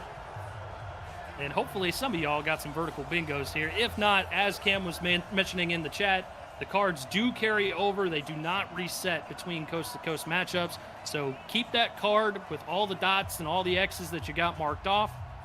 We will go ahead and carry that over to the next coast-to-coast matchup coming up here in just about maybe 10 minutes or so. Good job here by the Lightning. They came in and play their style of game for San Diego. It just looked like, especially in the first half, also in the second, especially in the first half, too many missed opportunities on some deep throws that they tried to do that fell incomplete. They'll have to huddle back up and come back stronger for next week. The 2 turnovers by Payne Price definitely didn't help. They played behind the sticks virtually the entire game. As Holdorf lofts one near the sideline, it is incomplete. Clocks hit triple zeros. And New York moves to 2-0 off of a 26-14 victory over the San Diego Wildcats, who fall to 1-1. Ramos, your final thoughts before we let the people go for our next coast-to-coast game. Yeah, no, I mean, for New York, clean game. The defense was sensational. Cain Vasquez on the back end, especially not allowing anything from the Wildcats to go deep. Just one play really went for more than 30, 40 yards through the air, and New York started off strong with a deep throw, pass caught, completion, touchdown early in the first possession of the game, and from there it was all Lightning really. San Diego made it interesting, 20-14. They got a stop, but they just couldn't close the deal. And a great drive from New York to put the last 3 points on the board and come away with a victory. And a great job by New York to go ahead and get this one. Joe Francis, very efficient night tonight, 65% completion, 2 touchdowns. And like I said, New York moving to 2-0, San Diego falling to 1-1. Stay tuned for our next UFL Coast to Coast matchup. Dakota traveling to Salt Lake for the Hornets home opener. Mike Dax, Gerald Smith will be on the call for that. You want to stay right here on VFN. And as always, for more information on our great league, be sure to check out UFL.football If you had half as much fun as we had twice as much fun as you. Stay tuned. We've got more UFL Coast to Coast coming up on just about 10 minutes.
Good evening, everybody. The Salt Lake Hornets are playing host tonight to the Dakota Rhinos, a pair of 1-1 teams set to take to the field tonight for some UFL primetime football action. Good evening, everybody. I'm Mike Daggs. Alongside me in the booth, Gerald Smith. Gerald, both of these teams won their season openers.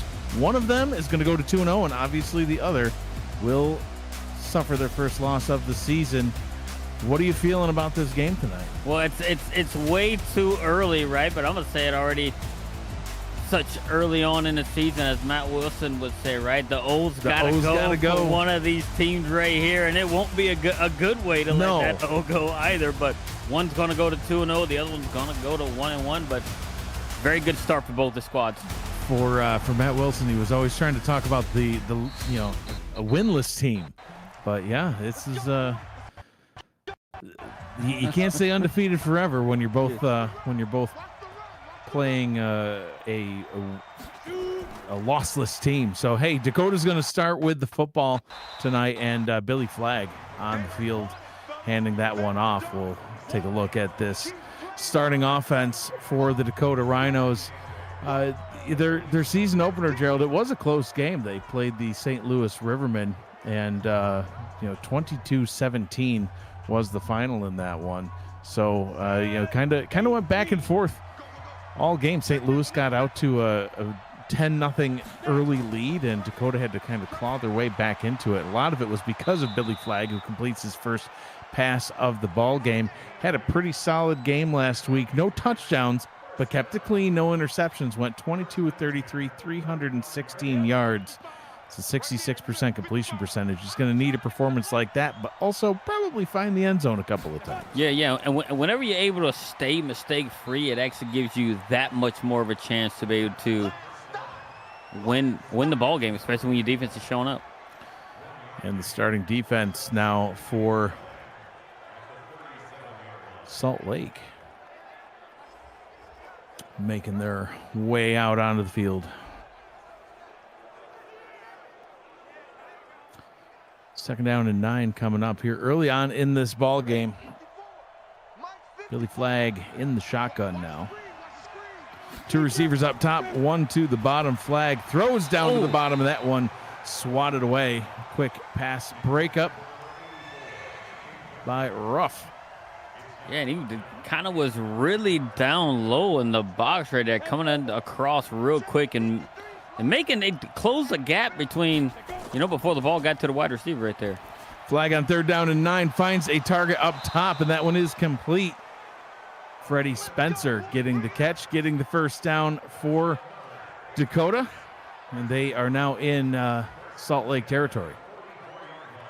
Yeah, and look, I like how Flagg just says, "Hey, look, man, I'm rolling with this, old school numbers, right? Quarterback got number 28 back there, and even the running back, he looks so old school. I like they had these oversized shoulder pads back in the day. Everybody had them was like one size. That was like Matt's favorite type of uniform. He wanted everyone to have like a board coming out of the back of their neck and everything. We got early flag here on this one. Delay a game. Wow. A flag on flag, if you will. Like you can't have that after getting a really good play down the field and then coming right in there and just getting delay a game. Yeah, shoot yourself in the foot.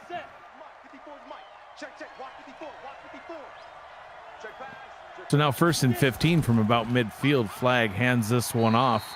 Liam sits with the carry, good for only a gain of 1 second down, and that's as good as they got tackled for a loss. Right, and Sitz look like he has no neck, right? He just shoulder pass is so big, Sitz has no neck. Excuse me, Sights. 2nd and 14. Now they go back down to Sights, and he's running like a refrigerator. He looks like a fridge. He's running like a fridge. He just looks a little gassed early on in this game here. 3rd down and 15. Yeah, and this is the thing right here too, right? They got it's 3rd and long. We're going to see. Look, and this is where they're going to need Flagg to actually come, kind of come through for him right here, right? They had to find a couple of his wide receivers, right? He's got Coco and Horn Jr. right as a tight end, and See if they can find themselves open. Sites with almost 100 yards rushing Oh, last look at week. it. And look at Oh, he dropped it. Yeah, pass is broken up.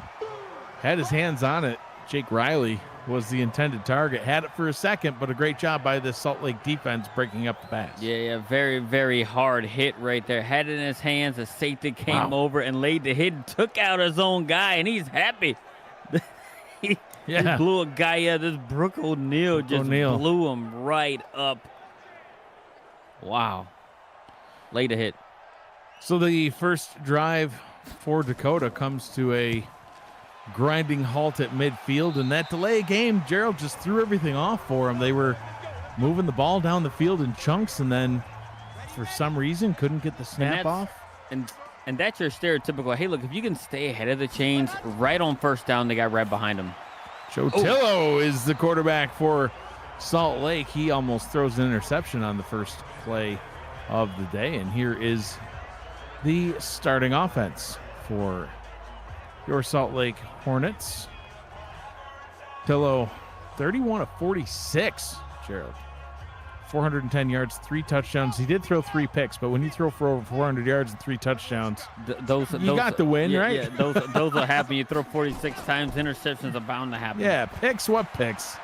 Wow, nice little loft pass up to the top. That one is complete, moving the chains for the Hornets. Yeah, Jay Sauce being able to just keep his toes in bounds there. First down and 10 from the 43. Ball is handed off. Oh, good juke move. Tried to juke again, but I was expecting like an illegal motion type call there. The tight end was still moving when they snapped the ball. He was just settling in. That was interesting. First down and 10 in Rhinos territory now. Ball is handed off again to Allure. Chris Allure, that is, gets a short gain. And we will see the big defense. No one, it is a big defense. No one has a neck here. They say we find the biggest shoulder pads we got for the 3 men Just up watching front. your reaction when those guys popped on the screen, you're like, what? They went back to the 70s. Sure did. To get those shoulder pads. Hey, you got the one bar face mask for Billy Flay. This is like old school football for the Rhinos. Big, massive elbow pads. Oh, ball is handed off again, this time for a very short gain. They'll actually spot it right back at the line of scrimmage. 3rd down and 7 coming up. God, they're going old school all the way around, helmets, everything else. Tillo in the gun on 3rd down. This is about where the Rhinos drive stalled out too, 5 yards into the opponent's territory. That one is complete and getting the first down catch and moving the sticks. Lucas Ryan with the catch. Yeah, it was a good throw right across the middle. And, you know, I'm sitting here looking at it like 6'7". I'm like, man, I didn't realize it was a wide receiver in Pangori. I'm like, man, the number sequences are kind of very unique, shall I say. 5 receptions, 42 yards for Ryan last week. Play action, and Dakota was not fooled as sack on the play by Nuke Raiden. Yeah, he came right up, almost untouched right there. Just come right off the edge and went right by the tackle there. Just whiffed hugely. Yeah, Raiden known for his jump off the line. Got great acceleration and able to lay a serious hit on the ball carrier.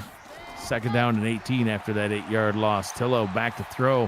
Has time. Throws to the bottom.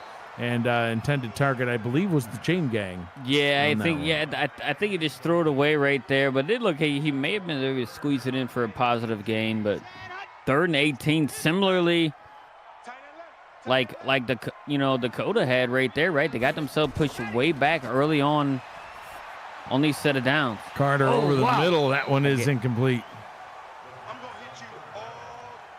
Yeah, they laid a hit right there. Coming right through, similar like you seen the, like the Salt Lake drive end as well. I mean, the Dakota drive in right there as well, right? Being able to come in there and knock the ball out on 3rd and long whenever you actually had a receiver with his hands on the ball. Very, very good defensive play.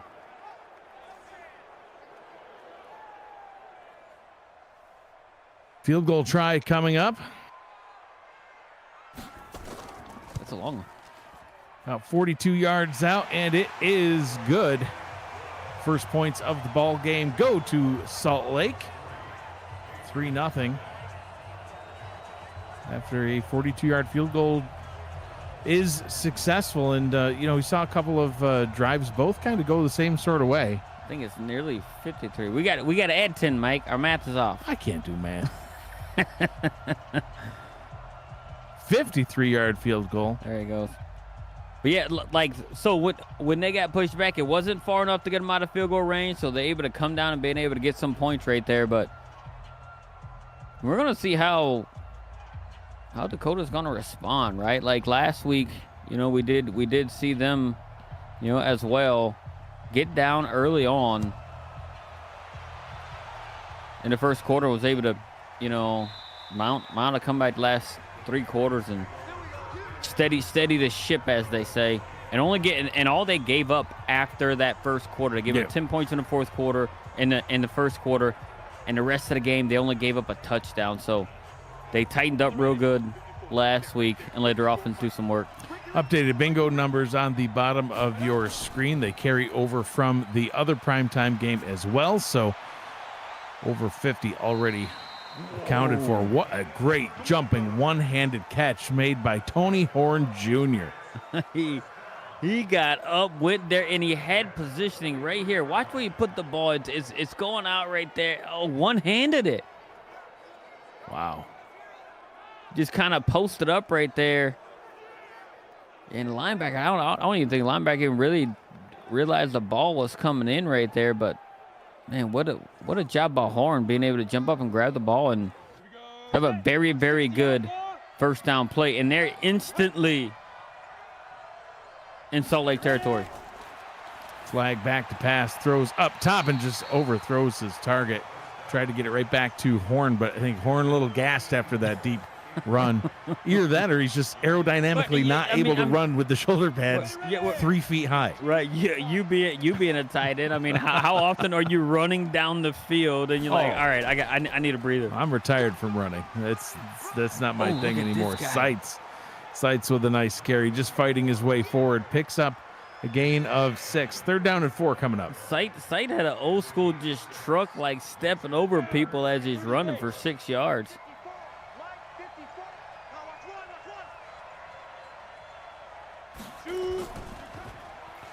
Play action on 3rd down. Flag over the middle. That one's caught in space. And a good first down completion by Spencer sets up the Rhinos with a 1st down and 10 from the Salt Lake 14. Yeah, being able to get themselves, like you said, right inside the red zone, inside the 15. I mean, what a way for them to answer, right? After they had that drive stalled, right? Let's not. Second time you had a big play right here. Let's not get another delay of game. For any reason to have you set back and put your back like you had the last drive, because I killed it last drive. Flag in the gun. It's going to hand this one off on the draw. And Sights goes nowhere. In fact, a 1-yard TFL. The second TFL on the day for Marks. Dude, Sights a shoulder pass. Oh, my God. You can't get past it. I can't. They're massive, dude. I think he hides like snacks in there or something. Like he could flip it open and like take out a sandwich. I sure hope so. Those things are huge. Flag, play action this time, looks towards the end zone, and that one is caught right in the corner of the end zone for the touchdown. What a perfect throw, Gerald. Back shoulder to Mike Coco, where only he could get it. Yeah, and he just went there and did a little bit of a stop route right there, just kind of just leaked out right up into the corner there, right by the pylon, and just stopped. And really, really good throw. And see it right there, just, knock it all down, mess it up. Yeah, that's gonna cost a couple bucks. Yep. They're gonna review this. It looked good to me live. Very good. I don't know why we're both reviewing this, but Really, really good right there. He got the 2 feet in. I think he may have even gotten a cheek in. Yeah. I mean, he hit the pylon. 2 feet, Yeah, sure half did. a cheek. The whole the whole buttocks. he got it all in. What is the rule? 1 cheek is as good as 2 feet. I guess something like that. Anything. So 2 cheeks is 4 feet plus the 2 feet. Got 6 feet in. Anything other than the foot, Right. I think is 2 feet. Extra point is up and good, and Dakota able to take a 7-3 lead here late in the first quarter. We'll update the bingo numbers, add 15 onto the board for that 15-yard pass. It's a great job by Flag to find his target open like that. Just good play calling, good route running, good accurate throw. Perfect execution on that drive. Plenty of time by the offensive line as well, right? With the play action they actually had on that last play action, and being able to kind of just sit back and just let the routes mature. And I think even on that route, I don't even know if Coco was even, if he even ran this full route, right? He just found a soft spot right there and like, hey, look, this kind of wide open right here at the front of the end zone. Let me just sit right here and hopefully my quarterback find him, and he did. So now Salt Lake will get the opportunity to respond. Kick taken up to the 19-yard line. It's a great special teams play by Dakota there to set up Salt Lake inside their own 20-yard line. So back out on the field now, Jay Carter, the quarterback here for Salt Lake. Gerald last week, 27-35, 305 yards, 3 touchdowns, no picks. Talking about perfect execution. Carter back out on the field tonight, finds his target up by the 30-yard line. Now 3 of 6 for 38 yards after that 9.9 game. Yeah, both teams right now seeming like they're playing really, really fast on the field without quick. You know what I mean? They're just seemingly wanting to air it out early. Play action. Carter goes back down, same direction. Oh, that's out of bounds. Yeah, it looked out of bounds to me. They're going to say 3rd down and inches. It was close.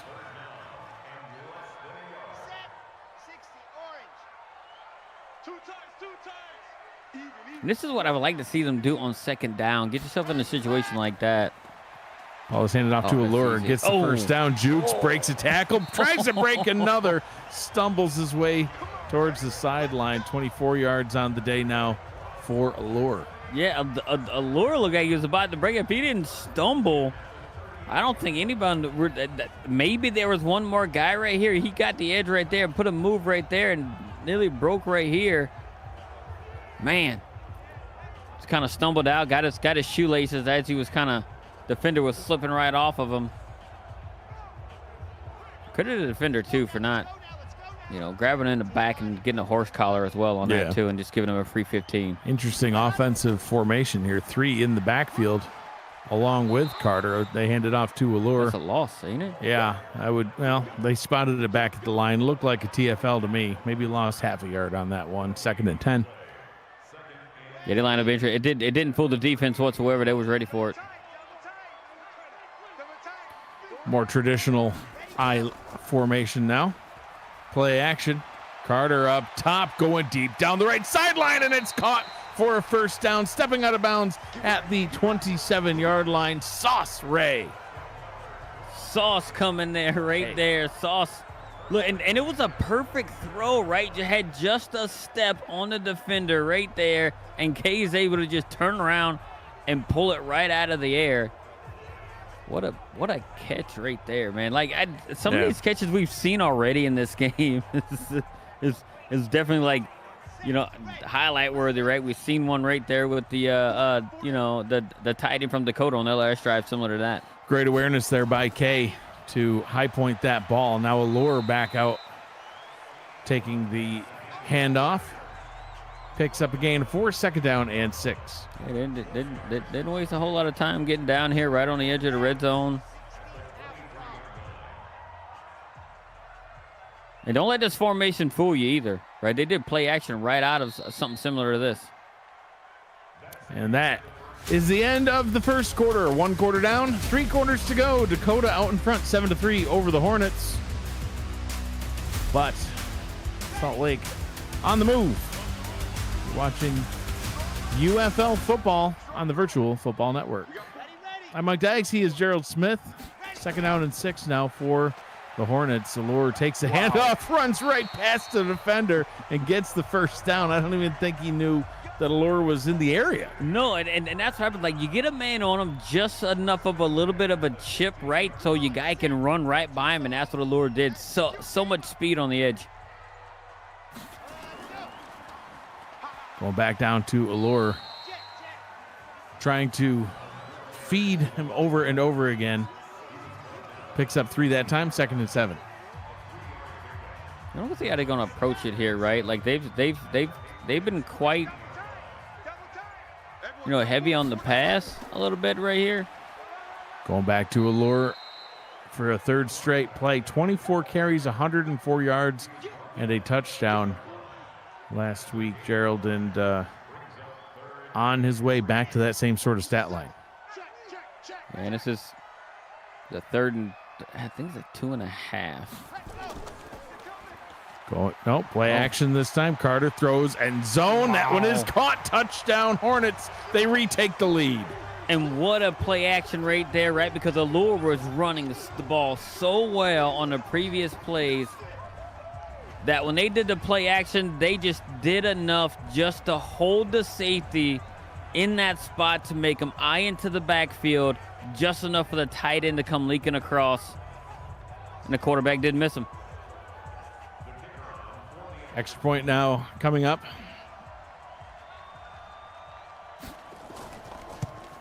Kick is up. Kick is through. And Salt Lake takes a 10-7 lead here over the Rhinos. Get your UFL gear at UFLshop.com. Stocked with the best tees, sweatshirts, flags. To be clear, Billy Flag is not stocked in the store. But there is other things. A Printful partnership, all made in the USA for easy shipping. It's UFL you can wear at UFLshop.com. Have you gotten any Claws gear yet? I need to get me some Claws gear. I was waiting till we inked our first win, and we got that this week of the season. So did it really well, right? A really big turnaround from what, how the team played last week, and this week they were just on fire. Had a lot of good plays on both sides of the ball. Let me get yourself a T-shirt with a big old crawfish. Yeah, man. Dude, it's the best brand in the league. It's a brand you can eat. It sure is. Can't eat a Rhino. You certainly can't eat Hornets. You can eat the Claws, though. Yeah, you can. I don't know. I don't know what you're trying to say, but 39-31, the Claws getting their first victory earlier on this afternoon. So we go back down onto the ground for the Rhinos. Sights the 6-foot-tall, 222-pound back for the Rhinos. He's fast. He's got great speed, great burst off the line. He's an elusive player as well. They'll utilize him heavily. And you just wonder, would he be a little bit faster and a little bit shiftier if he just, I don't know, he wasn't seems, so bulky? Yeah, he seems a little stiff, like he's made of wood. Like, I don't know if it's like the Tin Man from Wizard of Oz running out. I don't know if he can turn his head. Play action now. Flag from the 20. He's going deep. He's got down the right side, jumping, and the ball just kind of petered out on him. Yeah. Wow, that was a touchdown if he would have hit him in stride. Put too much air under it. Flag did. Yeah. Because he was outrunning the defenders there. And he had to slow down, and when he slowed down, the defenders caught up and falls to the turf. Rochelle Colston says she too needs to order herself a T-shirt with a big old crawfish.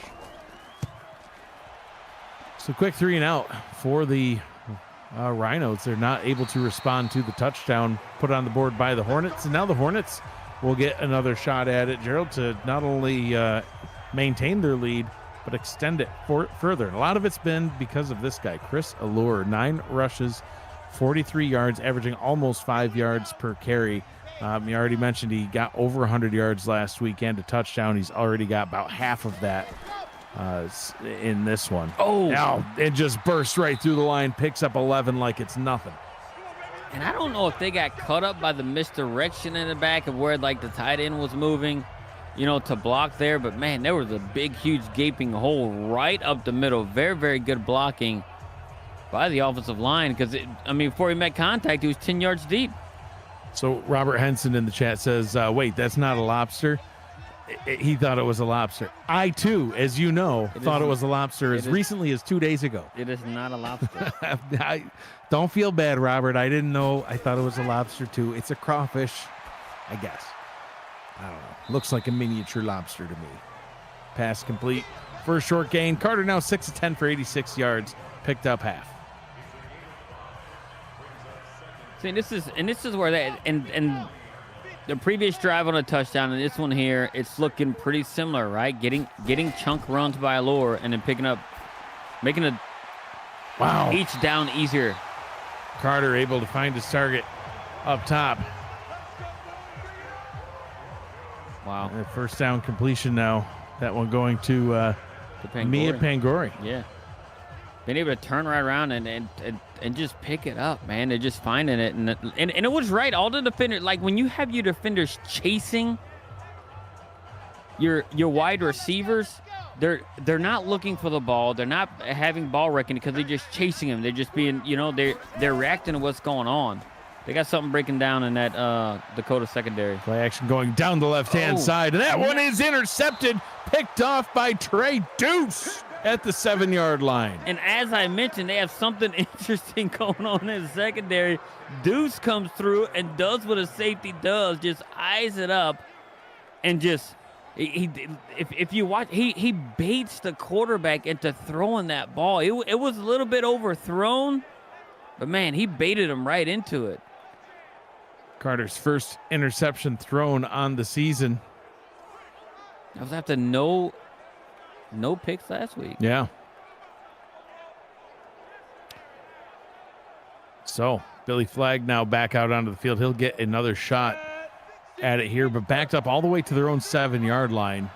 Need to see if they can capitalize off the turnover, get some points off turnovers, try to reclaim the lead that they very briefly had. Gonna smartly get Seitz involved in the passing game as well. The long handoff, basically, as Matt always would call a play like that. Just get your running back out in space, get him the ball. Yeah, this was a good play. I typically, I personally, I'm not a fan of it, dude. But when you can get that kind of separation and that much space, it works. And what a decent play to actually start off the drive, right, when it's way back there, too. Yeah.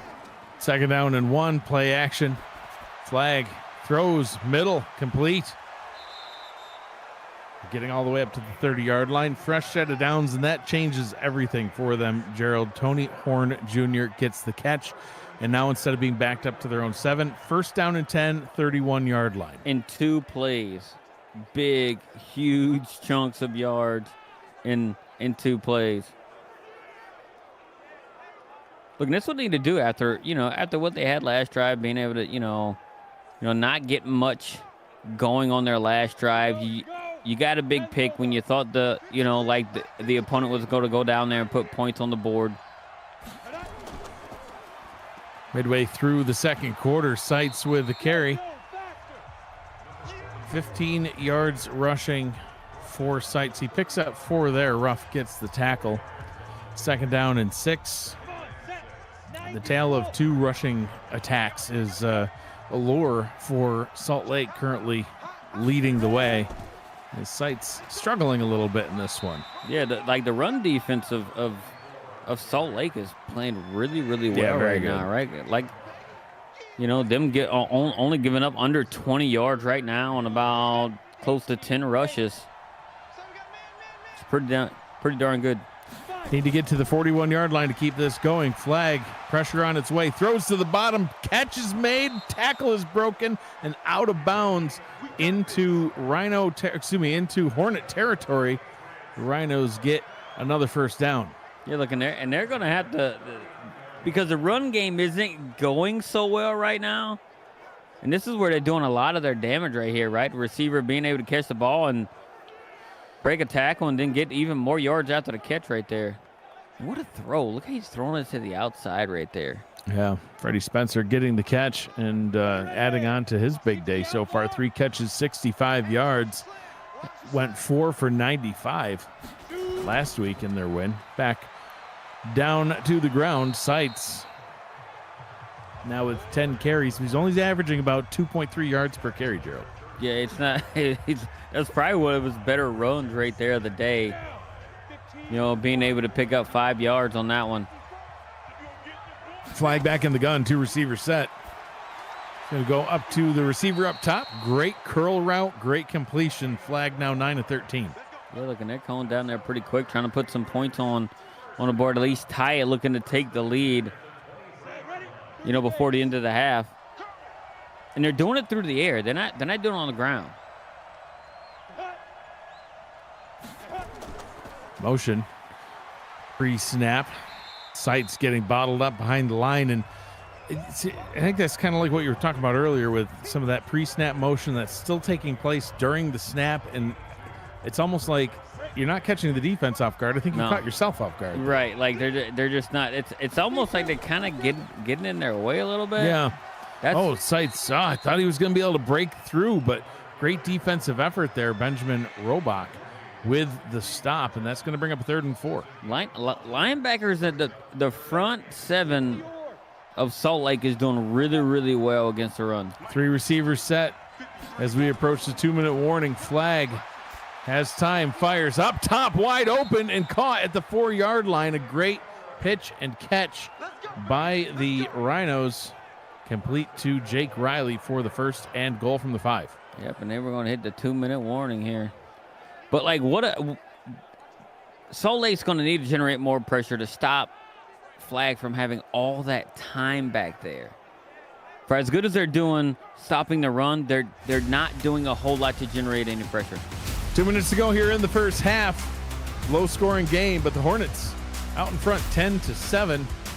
However, Rhinos are on the move. This is UFL football on the Virtual Football Network. First and goal from the 5, Flag in the gun.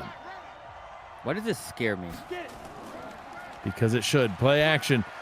Firing end zone into triple coverage, but somehow that is caught. No, incomplete. I don't know how that wasn't picked. That was that was nearly triple coverage right there, and there was lost the ball.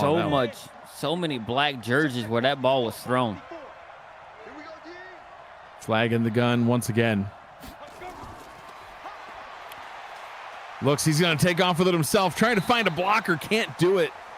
Gets up to the 4-yard line, picked up only a yard. Now 3rd and goal from the 4. What do you do here? Man, I would have run on first down and maybe second, depending on how well it went, right? Your guy's averaging just over 2 yards a carry. I mean, you can inch himself down there. Flag on 3rd down. Oh. Dancing in the pocket, decides to take off and run. He's got space. If he turns upfield, now he just goes all the way to the corner and gets into the end zone. Touchdown, Rhinos. Flag calls his own number and puts up 6. I was slapping my knee at the beginning because what I saw going toward the, like the top part of the screen was a receiver that had a step. But you know what? Flag says, hey, I'm going to let it clear out right there. And the defenders had to stay true and man, the receivers, or Flag would have thrown, and Flag just ran it right in. What a way to cap it off. A great drive for the Rhinos. Extra point is good, and the Rhinos now out in front, 14-10 over the Hornets. But Salt Lake will have an opportunity to answer back before the half, as they have about a minute and a half to go, all 3 timeouts, and rock solid quarterback in Jay Carter leading the way. Yeah, and now, if you're Salt Lake, what are you doing with the last minute and 30, right? Are you just going to try to say, hey, look, see if Allure can break off some of those large runs and get you in a spot where you feel comfortable being a lot more aggressive? Or are you just going to mail it in? Kick is kneeled down. Ball will be spotted at the 25-yard line. I mean, I think you would be aggressive here. You know, you're starting at the 25. You have all 3 timeouts. You've been able to move the ball down the field, not at will, but pretty darn good. Effectively, Yep. especially, you know, on the legs of Allure. I'd at least see if Allure can get some chunk plays here at minimum. They're going to go right to the air, throwing that one. That one's broken up. Could have been taken away, but, you know, Carter, about 50% completion percentage. It's really been the run game that's been the strong point for Salt Lake tonight. And just like that, they say, what run game? We're throwing. 4 wide. Carter over the middle. That one wow. swatted away. Man, that was good old-fashioned tomahawk chop. Suki Paudry, the middle linebacker. Coming right in there and just swatted it down and almost tipped it to his teammate as well. They're down at 10. Pass up to the top. And, now timeout's called, but it's not by Salt Lake, Gerald. That one's by Dakota because they want another shot. And that's something right here that I think, you know, like when a wide receiver catches that ball, you can tell how he shifted his body. He was expecting to get hit right after he caught the ball. You need to catch it and just make sure, you know, just kind of be smooth with your motions, right? You just want to. He was expecting to get hit, and had he done that, just caught it and turned straight up, he may have been able to pick up the first down. On April 12th, on UFL Coast to Coast. Wow, look at that nice punt. Just dies at the 7. Wow.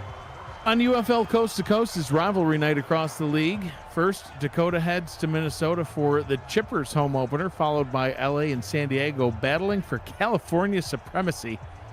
Monday night in primetime, Wichita and Dallas give us Act 3 of a thrilling series. That is next time in the UFL Spotlight. A lot of, last season was the first season, Gerald, and already after one season, there's been so many great storylines that have developed and rivalries, and it's great to see the history that's developed in such a short time frame. Yeah, look, and it's all the excitement that actually came in, right? You know, you get this wonderful product that you have here, on the field, and the way Cam does it, and his excitement's in the quad boxes, and I don't know, I think you can give the man 12 games and he'll somehow try and navigate his way through. Yeah, he's doing 5 now with a game day gauntlet. Right, so, like the excitement he brings to it, right, helps everybody who's watching be excited as well. So first down and 10 from the 30, and a quick pass right across the middle is hauled in by Horn. And the Rhinos will call their second timeout. And they're exploiting right the middle of the field. Right, like where's your linebackers? Where's everybody at? I mean, but that's what you get whenever you run into a situation where you're doing, so a little bit of a man coverage, and always got some holes over the middle, especially when your defenders are trailing. Flag to throw. Charles in the chat being Charles. Flag trying to take off and run. That one went right back to the line. Sudo Nakai, a.k.a. Charles Doherty, wants to know, can we use Engagerly points for a ride in the Dags DroneWorks blimp? Yes, you just give me your points, and sure, I'll give you a ride in a blimp. Anything can be bought. Everything has a price, it would seem. Yeah. I'm not riding in it. Why? I don't trust it. Is it the blimp or is it the pilot? Yeah, it's the pilot. Oh, yeah. It's got problems. I mean, they're trying, man. They're trying to get themselves down there to get some points on the board. Yeah, they end up calling that final timeout now. There's only 3 seconds left here in the first half, so we'll see. I mean, are you going to take a shot down the field? You're going to try and kick a long field goal? This will be a not from 60-yarder. Yeah, now that I remember how field goal math works, it'd be about 59 yards. Let him try it. I don't know if he had 8. Here we go. 59. Right. He may have had 5-ish yards worth of leg. 59 and a half, perhaps. Long field goal kick is on its way. Falls a little short. Line drive shot. It was close, though, Gerald. He almost made it through. A.J. Horn with an impressive kick, but it was not to be. So 2 quarters down, heading into the halftime break. A very close game. Rhinos out in front 14-10 here in Salt Lake City. So it's been an interesting half, Gerald. What are your thoughts so far? Well, I think like at one moment, right, when we started seeing Salt Lake, have those really good drives and actually do what they do, and like, oh, hey, look out. They're going to make something of it, but they seem to kind of have, slowed down a little bit, and, but on that last drive, Flag, right, being able to put his team up with that quarterback run and being able to get protection he needed and everything else. We only have really one mistake today, and that was from Flag himself, but still he's still able to keep his team out on top. We're going to see how Salt Lake's going to face this, here at home. They're receiving the second half kick, and see how strong they're going to come out. See if they're going to finish the game like they finished it last week. Salt Lake getting the victory 31-24 over the Phoenix Skyhawks in their opener. This being their home opener, they'll take the second half kickoff. And we know that following UFL action every weekend can be daunting. The best place to catch anything you missed is UFL This Week.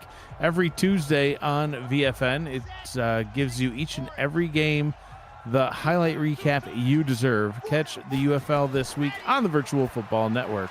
And Carter almost looked like he was hit as he threw that one. Sauce K gets the catch, but not for a gain of more than 1. Yeah, I don't know if you saw the stat pop up, but looks like Dakota's got 100, roughly close to 100 more yards of offense than Salt Lake does. Run by Allure, who's really been the bulk of the offense. 59 rushing yards after that pickup of 5. 3rd down and 4. Salt Lake trying to avoid a quick 3 and out to start the second half. This is where Sauce K can come up really, really huge. Carter lofting it down to the bottom, and that one's a jumping catch right on cue. Well, that one's right on cue. Sauce K with the catch. And the captain of the team, right? I just see it right here, right? In those tough moments, you want your big-bodied players right there. Now, I didn't expect him to go down the field right there the way he just reached out in one-handed. Look at this catch, guys. Look, he just one-handed it right there. Padre, almost nearly outstretched. Yeah, Padre trying to break that one up, just could not even come close to doing it. What a big 3rd down to get them back on track. Huge. Gets him 10 yards into Rhino territory. Allure. Oh, look at wow. A wasted opportunity. K just laid out the defender, but Allure thought he was going to need to spin, and by the time the spin was done, it was time to get tackled. I thought it was a touchdown. I did. The way everything opened up on that side, it just didn't work out. Block was there, just missed opportunity. Coco in motion. Pass over the middle, gets it out to Coco, picks up a few yards, about 6. 3rd down and 1 coming up. Inside field goal range, but it'd be a far one. Yeah, and this is, you would think it's a no-brainer right here, handing it off, to the running back here. Oh, wow, yeah. And that was Dakota, a delayed. Like, why? I don't know why you would run a delayed handoff right there at that moment. Well, Dakota is grateful that they did because, you knew it was going to be a run. I knew it was going to be a run. And more importantly, the Rhinos knew it was going to be a run. And they shot the gaps. Yeah, they send the run blitz. 2 defenders untouched into the backfield before Allure could even set his feet and get ready to run with the ball. And they went through the exact same gap. There was some sort of offensive line breakdown right there. And what a disappointing way for that drive to end. 49-yard field goal try through the uprights, and it is good. So Salt Lake cuts into Dakota's lead, 13-14 now, as we add a 49 and a 13 onto the bingo card. Gerald, I got to update my bingo card too. And oh look, I got a 13. I don't have a 40. Oh no, I do have a 49. Look at this. Yeah. If you're not playing UFL bingo, you're missing out. Yeah, I need to get my vertical card out and do it, but Yeah, support the miniature lobsters. I mean the crawfish. I mean the claws. the claws, you got to get it right, man. You're gonna see. We're gonna beat something this. You look this season. delicious, and by you I mean the team. Well, also you. Yeah, I was gonna make a comment about the claws, but it may just be like weird. So can you just imagine down there in New Orleans, right? Got the crawfish boil going pre-game, and we're literally eating ourselves. Yeah. It's whatever, but it's turned around, man. We got us a good quarterback, so stud DB now. So we're I think we're looking up. Making some waves. Crawfish probably don't do too well in waves, though. Flag. Quick pass over the middle. Nursing a 1-point lead. Flag, 14 completions, 221 yards. He's got a touchdown.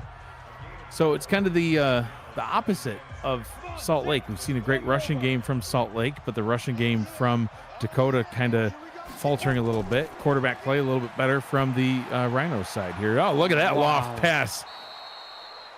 Beautiful arcing throw. Tony Horn Jr. with the catch with the first down quickly in Salt Lake territory. Yeah, and it was like right up the middle, right? So what the Rhinos are doing there, just going right up the middle, and it's just open.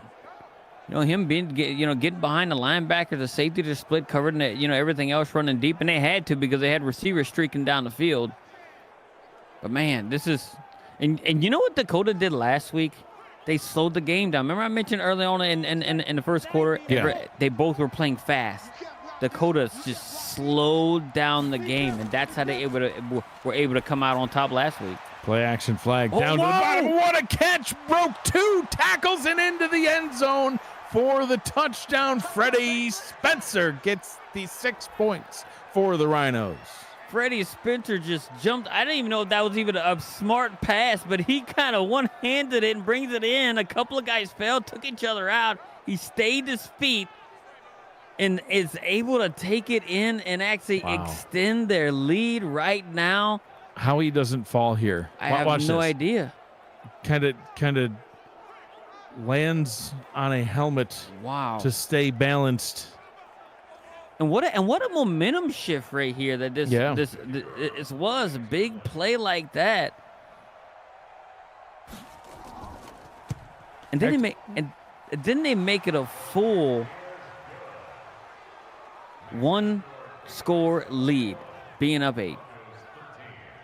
Freddie Spencer, unbelievable catch. Made a great, probably one of the best catches you'll ever see in UFL or any sim football or any football in general, right?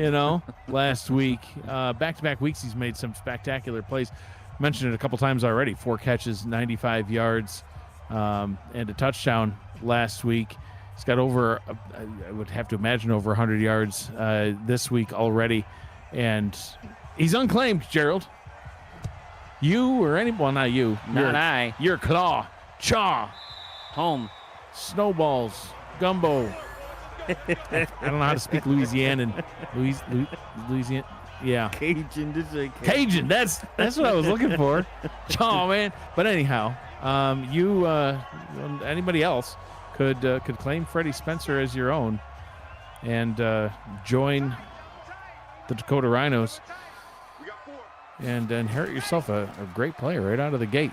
So Salt Lake now a 8-point deficit as they're going to need to try to claw their way, no pun intended, back into this one, sting their way back into it.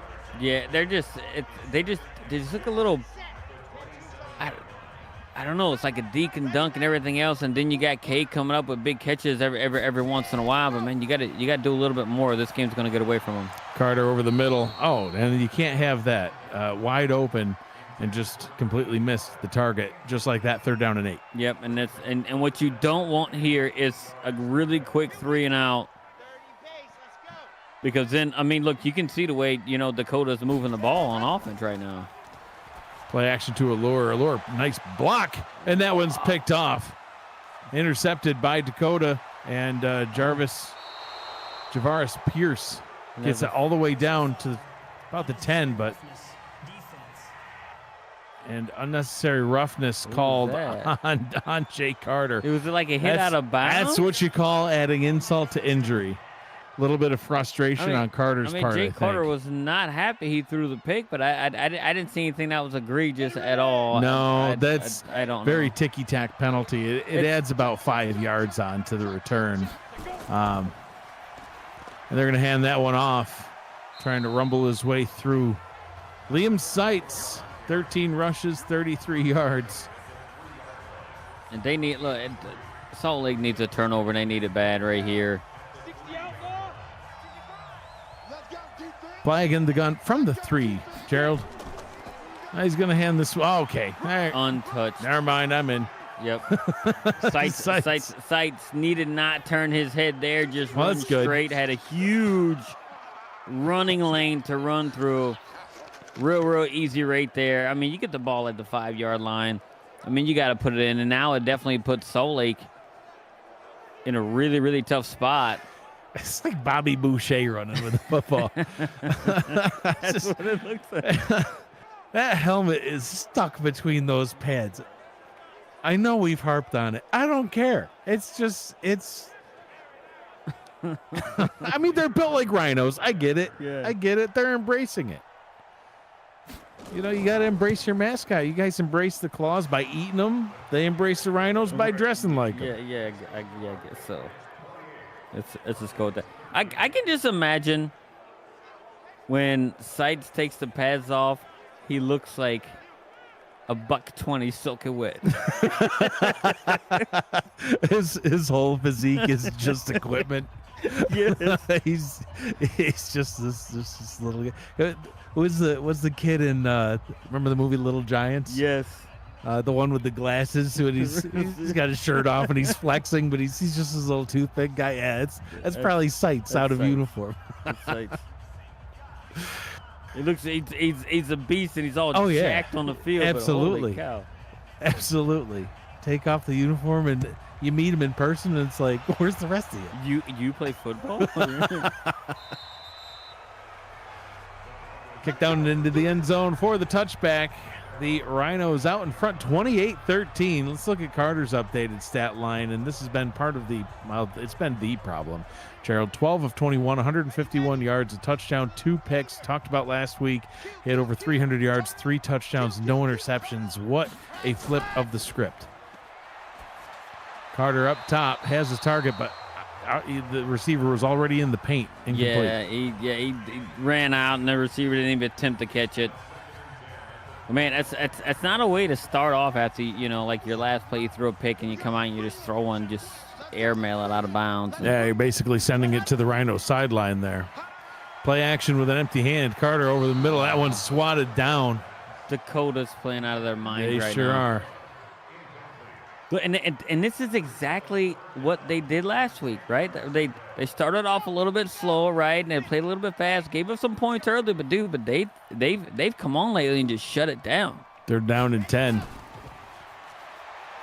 Almost thought that was a false start, but Carter throws his 3rd interception of the day, and the defender doesn't even go down till he's back into Salt Lake territory. Rick Kuhn with the interception. And this game started out so evenly, Gerald. It was even probably midway through the 3rd quarter, 3-point ball game going back and forth. And now the Rhinos are just looking to lock in that 2nd victory and remain undefeated after the first 2 weeks. Yeah, and Mia Vangori just didn't even – I mean, she started to play defense right off the bat right there. Not even, even turning around, look at the ball, figured it's going to be overthrown, and another pick. It just made it real easy. And they're actually forcing the ball a little bit much. When what they – and they still had time to come back. Freddie Spencer back out onto the field now, along with Billy Flagg and the rest of the offense. 5 receptions, 114 yards for Spencer, and a nice catch down to the bottom by Tony Horn Jr. as, already over 300 yards, 2 touchdown passes. The Rhinos can do no wrong. No, and they're doing it all through the air, right? The only a couple of good runs that we've actually seen by sights, but everything else has been through the air and mixing in a ton of people as well. Spencer being one of the benefactors for a lot of it, Oh, right? huge. Yeah, absolutely. Looking like they're going to run the stick figure in a big uniform. Nope, they'll do play action to him. And Flag going to try to run it himself and pays the price for it. Great pursuit by Don Mariano as he gets his third tackle of the day. That one for a loss. 2nd down and 14 now. Yeah, I think that's going to go, they're going to log that one as a sack for sure, but really good coverage downfield.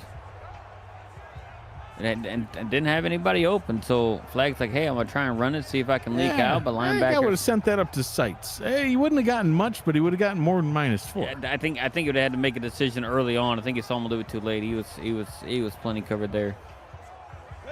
30 base. 2nd down and 14 from the Hornet 39-yard line. Play action again. Flag decides to call his own number. Sights could have gone out in front and thrown a block right there. If he had blocked Robach, then Flag could have gotten about another 10, 15 yards on that one. Instead, slides down 3rd and 8. Yeah, may have had a first down if he would have got that block, but you just make it a manual safe play, right? Slide, right? You're doing really good. Don't do anything that's get yourself in any kind of trouble. Flag has time, decides to run again. Can he outrun the defender? No. Taken down to the turf on the play by Lou Marks. And 4th down from the 31-yard line. See if we're going to get ourselves another long field goal try by Logan Kerwin. Oh, excuse me, by A.J. Horn. Yeah, and that's all that was about. Hey, keep it safe. Don't turn the ball over. I mean, Flag's made great decisions so far this game, and that's one of them. 40. Oh, it's blocked, so it doesn't even matter how far it is. And that one is picked up and recovered by the Hornets. So no points for you, Dakota. Great special teams effort by Salt Lake. Wow, he blocked it and fell on it. I think he fell on an accident. I think he got run over onto the ball. He just did. He's like, I got it. I know it's somewhere, and then the whole entire special teams unit for both teams collapsed on top of him. Carter's got to get something going. You see his updated stats: 50% completion percentage, 153 yards. He's got a touchdown, but 3 interceptions has been a game-changing statistic. They run to Allure started off great. You see that stat line up top: 14 rushes, 63 yards. Most of that was from quarters 1 and 2. We're 3 minutes to go in quarter number 3. Yep, because the last time they threw the pick, right, I don't think they ran the ball once. 348 yards to just over 200 yards of offense for the Rhinos compared to Salt Lake, as Allure back-to-back carries. And this is something that they should have tried at the beginning of the third quarter. They're not down by 15. Yeah, they're just out of sync right now. But one thing that block field goal did do, it keeps it to a 2-score game. Yeah. With that field goal, it made it a full 3. Carter, incomplete pass. Tried to get that one back up to Mia Pangori. She can't haul that one in. 4th down and 5, and certainly way too early and way too backed up to try to go for it here. So we'll see the punting unit out onto the field to try to pin the Rhinos back deep, and now it's back on the shoulders of the Hornet defenders to try to get them this ball back. Yeah, look, and look at Dakota, man. They're actually, have something negative, something happened to them, right, with the block field goal, and the defense just comes in there and just forces the 3 and out. I wonder if you buy Rhinos gear on the UFL shop, if it has extra room built into the shoulders for, team shoulder pads so that you can look authentic. You remember, like, back in the day, like, jerseys, at least when I, growing up for myself, was just an oversized T-shirt. Yeah. It's all that it was. That's all that it was. That was back in the 1900s. Yes. Oh, man. What a run. Liam Sights, he started off slow, Gerald. We were talking about how Chris Allure on the other side was having the better day running. But Sights has really turned things around here in the second half, literally carrying the Rhinos into a sizable advantage here. Going right back down to Sights. This time, in the backfield, he breaks a tackle. picks up a little wind under them shoulder pads, carries him backwards for a yard. I thought it was going to be much more of a loss than that. Seitz just breaking a couple of tackles there and trying to make a juke move. But it's a big third down for Salt Lake right here, right? They can force a 3 and out, themselves. It's the game's not lost. No. There's still plenty of time left. Look, and oddly enough, their defense and special team units is actually keeping them in the game. They sure are. 5 on the line for the Hornets. Play action. Flag looks, throws over the middle. Wide open, not even contested, into the end zone for the touchdown. 70 yards to the house. And Coco gets the touchdown. Gerald, we just were talking about how the game wasn't out of reach. There's plenty of time. Now, maybe not. Yeah, now it's just totally not. 70 yards like that. You had them in a 3rd and long, and guess what happens?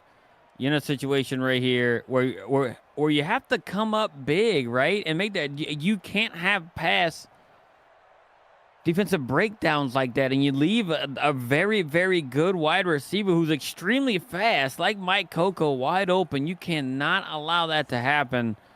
And I mean, I know we're not even in the 4th quarter yet. There's a little less than a minute left, but it almost seems like Dakota is just going to cruise with this one. And like I said, they did the same thing last week, right? They gave up points early. Yeah. And then they just nearly shut the door, for the final 3 quarters of the game last week. And they're doing it here, but they're actually putting points up in buckets. Yeah, absolutely. They put up 22 points against the St. Louis Rivermen, and here in this one already 35-13 advantage with less than a minute to go here in the 3rd quarter. Coco is loco, says Charles Doherty in the chat. He's a poet and didn't know it. Yeah.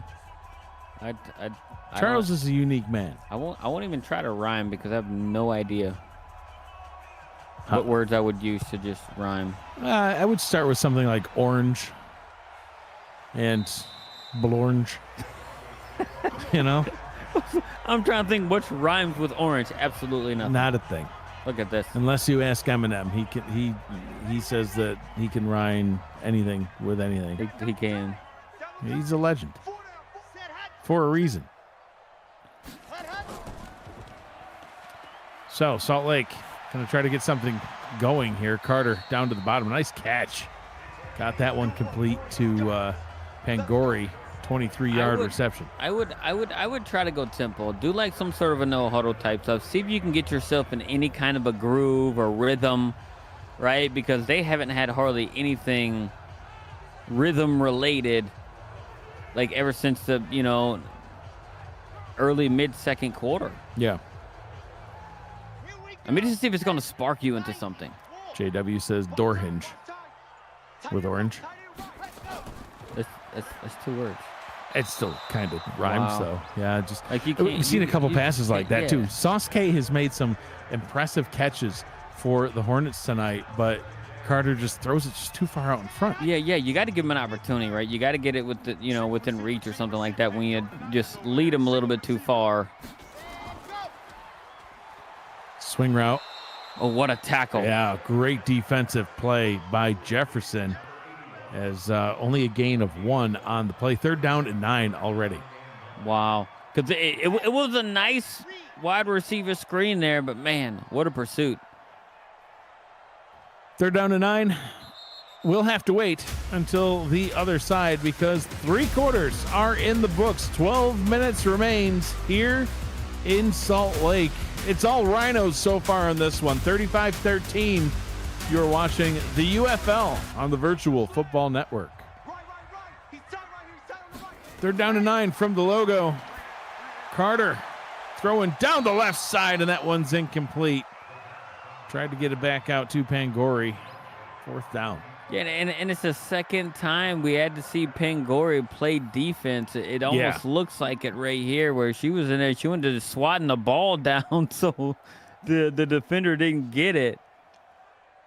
It just was, Coon looked like he was going to go up and get his team's 4th pick of the game. But And Gorey just swatted the ball down. Look, and I ain't mad at this right now. You need something. You got to get something going. It's now or never for the Hornets. Carter on 4th down. Throws. Gets that one complete and converts on 4th down. Goes right back to Pangori. Didn't have to play defense that time. Found her open in the zone. And, yeah, you're calling for the hurry up, but it's not happening. And that's what I want, man. You don't know why? Because we don't. Here oh, we yeah, you go. Perfect, You did get Perfect. Here we go. That's what you need. Up to the 29. So Carter now throwing down to the bottom. Getting that one complete. Making some moves. That's a lure. Getting him involved in the passing game. Probably wise, as we will see a continuation of the hurry up, perhaps 2nd down and 2. And yet we'll go right back to the line now from the 20-yard line. Carter looks, fires down towards the 8. There you go. Caught and stepping out of bounds, getting the 1st down. They'll spot it at the 9, 1st and goal. Yeah, look, and they're doing good right here. Keep going in a hurry up, right? This is the most rhythm they've actually had since the 2nd quarter. More rhythm than either of us have ever had, that's for sure. From the 9, Carter. Short pass, allure. Dropped it? Yeah, it's probably for the best, though, because it stops the clock. Not that the clock, it's not an issue yet, but it is. Right. Yeah, it is. I mean, dude, you need every one of these 11 minutes right now.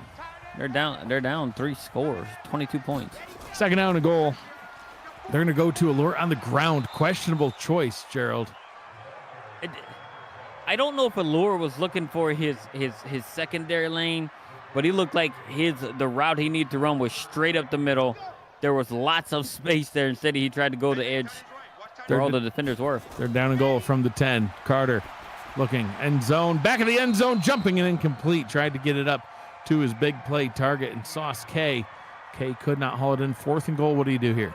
I wanted a better throw there. He threw the ball a little bit behind Sauce K.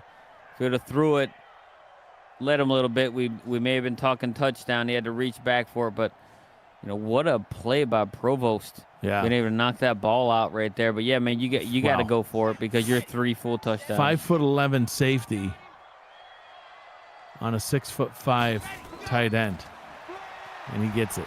Carter on 4th down throws his 4th interception.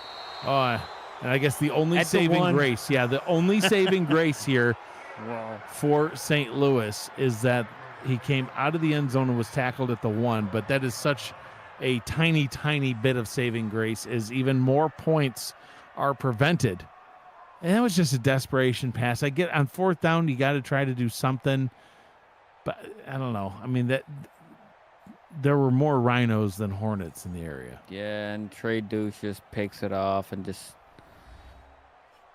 oh man, like what a look at those numbers for Flag. It's 18 great. completions, 372 yards, 3 touchdowns, no picks on the day. You see your updated bingo numbers at the bottom of the screen. They'll start with Sights, trying to get him some breathing room. He'll gain 3. Yeah, and I think we might see a little bit more Sights just come down. I mean, if they I seriously doubt they're gonna go for the jugular like that, but I mean, we're gonna see a whole lot of Sights right here. Back down to Sights we go. Sights rumbles forward once again, picks up a couple more. 3rd down and 3 now after a gain of 4. What, like 18 carries, 53 yards and a touchdown? Not a great day. Because Flag's been just lighting it up. But it's a team effort. Flag hands this one off to Sights. Can he break the tackle? Wow. No. He cannot. Firing in there. Brooke O'Neal. She wasn't having any of that. Brooke O'Neal's like, nope. We need it back right here. Yep. Try to minimize everything. They should get pretty good field position, right? Put in the pump. But what I think they need to do is just throw a block in there, man. Like go for a pump block. Try to do something. We'll see if they can, but this was that saving grace I was talking about after that interception. Rolled out to the 1, kind of forced the Rhinos' hand a little bit to try to just run the ball to Sights, and now punter standing about, 2 yards off the back line of the end zone. Gets the punt safely away as the Hornets go back into return coverage, getting the ball up to the 39-yard line. So ultimately, that interception cost them some time and about 35 yards. Yeah, and See Carter coming out, man. He just doesn't have it today. He doesn't. Not after a 305-yard, 3-touchdown, no interception performance against Phoenix. Against Phoenix. He's thrown 4 interceptions already in this one. I can see your frustration as he does a 1-yard check down. Yeah, it's not don't do that. Like he could have scrambled right there for much more yardage than that. And that's what we've seen Flag doing quite a bit. Right, like Carter under pressure, hit and thrown to the ground. Just sent right down to the turf by Raiden. 3rd down and 15. His second sack of the day. What he does, he just comes right in there. The tackle didn't know who to grab. Thought he had help on a chip, but Raiden comes in there and only 3 on the line, but they send 5, and that pass completely missed the target, and Carter's looked rattled. I mean, with it being baseball season, right? Just start, man. You know, when like your starting pitcher just says, "Hey, he just doesn't have the right stuff today. He just does not just have not his it today." day. Yeah, he did. Because we've seen a lot of those passes like that, overthrown, thrown behind the receivers, and everything else, and forcing balls where they shouldn't be. And this is tough here. 4th and 15. Carter. He actually completes that one. That's great. Got that one up top to Pangori, who's made a few good catches in this one. 4 for 89 yards now. And they'll have to stick to the hurry up the rest of the way. Yeah, definitely going to have to. And they need to score quick. They need points now. They need points right now. Like on this pass would be ideal, but they're going to go back down to the bottom. Getting the catch and stopping the clock is a lure after a pickup of, once again, only a yard. Man, it's like a lure was a big part of the team in the first half, and he just disappeared. He did, yeah. He had over 50 yards half, and just sputtered out. Pass down to the bottom, conserving some clock. And Salt Lake wondering where their late hit out of bounds call is after Carter had a personal foul, late hit out of bounds, quote unquote late hit. Yeah, could have gotten the 6-yard line. Carter has time under pressure and thrown to the ground. Malachi Pfister with the sack and 2 pumps. No flag, it was only 2 pumps. Doing this thing right there. They're just feeling, and the defense is working for 2 weeks now, right? The way they're finishing games is amazing. Like the last 2 weeks, and the way the defense just steps up. I mean, you got to think. I mean, so early on in the season. I mean, they're looking really, really polished. 4th down and 10. We've seen a couple of converted 4th downs tonight by the Hornets. Can they do another one? Throwing into the end zone. It is caught, but then broken up for a turnover on downs. The Rhinos hit like Rhinos. What a hit right there. I thought that was a touchdown, and we could have been talking about it on sides. But, wow, the receiver had the ball in his hands. Good throw. Oh, perfect. And hit him right in the chest. Yep, that's exactly how you want to draw that one up on Trey offense. Deuce on the previous drive had himself a pick, got it out to the 1-yard line, and he's like, they still not getting into the end zone. Yeah. Receiver got his hands on it, hit him right in the chest. Unclaimed Ball tight slid end to the Moses Hill was the intended target. Caught it for a second. I mean, that was so close to being ruled a touchdown. He caught it. Ball was over the goal line, just had to complete the process. And the process was not to be his sights. He's really turned this around quite a bit. He's almost up to 3 yards per carry, 59 yards on 20 carries. For everything UFL, you can visit the official league website at UFL.football. That's YOUFL.football. There you can claim your player. You can learn more about the league. First, we'll watch this big run as Sykes goes down the sideline into the end zone. Touchdown on a 2nd and 2. He gets over 100 yards and just seals the deal for the Rhinos. 69-yard touchdown run right there. Liam Sykes for player of the game. He just navigated, right? Put a juke move on Brooke O'Neal, who's been laying hard hits all game long. He ain't been turning his head because he can't, just moving his eyes. Stop talking about my mama. What a run. What a way for him, right? Just grinding. Oh, look at this. Wow, extra point is blocked. and picked up by the Hornets. So 41-13 is the score now. What a run. Yeah, so Sites. So how about Sites grinding all game long? Yeah. Doing what needed to. You had just spoke. He was just under 3 yards of carry. What he not does. anymore. Yeah. Wow, busts off a 69-yard touchdown run, putting a move on. I didn't think he had those moves in him. Me neither. Hit the juke move. Yeah. Shoulders looking so like Bobby stiff. Boucher. And just kept on going. And he outran DBs. He did. Yeah, well, he's known for his speed. It just doesn't look it. It doesn't look You it. know, it's kind of like, you ever seen an ocean liner, one of those cargo ships out at sea? They're actually going decently fast. It doesn't look like they're moving because they're so big. Yeah, they're so big. You know? Or like, you see a jumbo jet flying in the sky and it's Looks like, floating. man, yeah, like that cloud is going faster than that plane. It's just a matter of perspective. And when you look at Sights and just his pure size while in uniform, it doesn't look like he's moving. I thought he was going to get caught by the DB, but he just turned on the Jets and took off. He's like, this is my TD. Frustrating stats.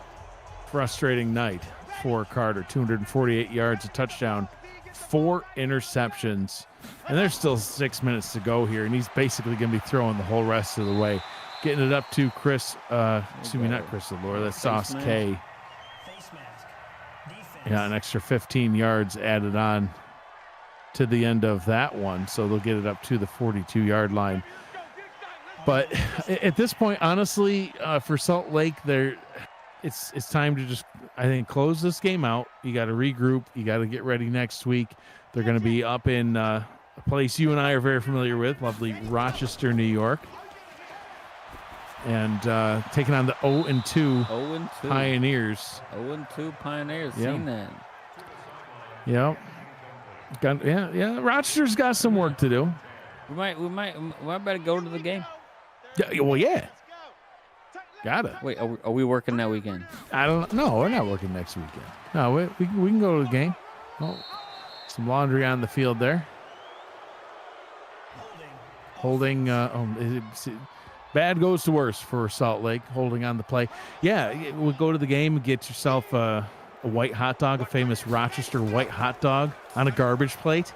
No, man. What do you think? Oh, another sack. No, he's still up. Oh, he's still up. Carter throws it away. What a move by Carter. What's wrong with the white hot dog? It does not look appealing. Now, Dude, you eat bugs. Yeah. You eat literal bugs. Yeah, I guess. Well, What do you mean you guess? Crawfish are bugs. Different strokes for different folks. It just looks like a spoiled piece of meat. I don't know what to. I mean, It tastes more like a sausage than a hot dog. there's a certain level of bugs inside hot dogs, too, I'd imagine. So I guess I, too, eat bugs. But, yeah, they'll be heading up to Rochester. They'll be playing them on Sunday, April 12th, part of the game day gauntlet. Rochester looking to get that first win. That always got to go. That's for darn sure. And Salt Lake gets it out to Allure, trying to get something going. But yeah, you talked about the claws and your mascot. They're the crawfish that you're eating your mascot, and the Hornets. They can sting. The Rhinos just running over people. The Pioneers, in true Rochester fashion, everyone carries guns. Murderers. Pioneers. Look, It's all perspective, Gerald. Cam asked a question today during this quad box, Gauntlet, game day gauntlet. yeah. So he said Carter's got one all, of the biggest all day. Whoa. Not anymore. That's a second. Malachi sack for Pfister.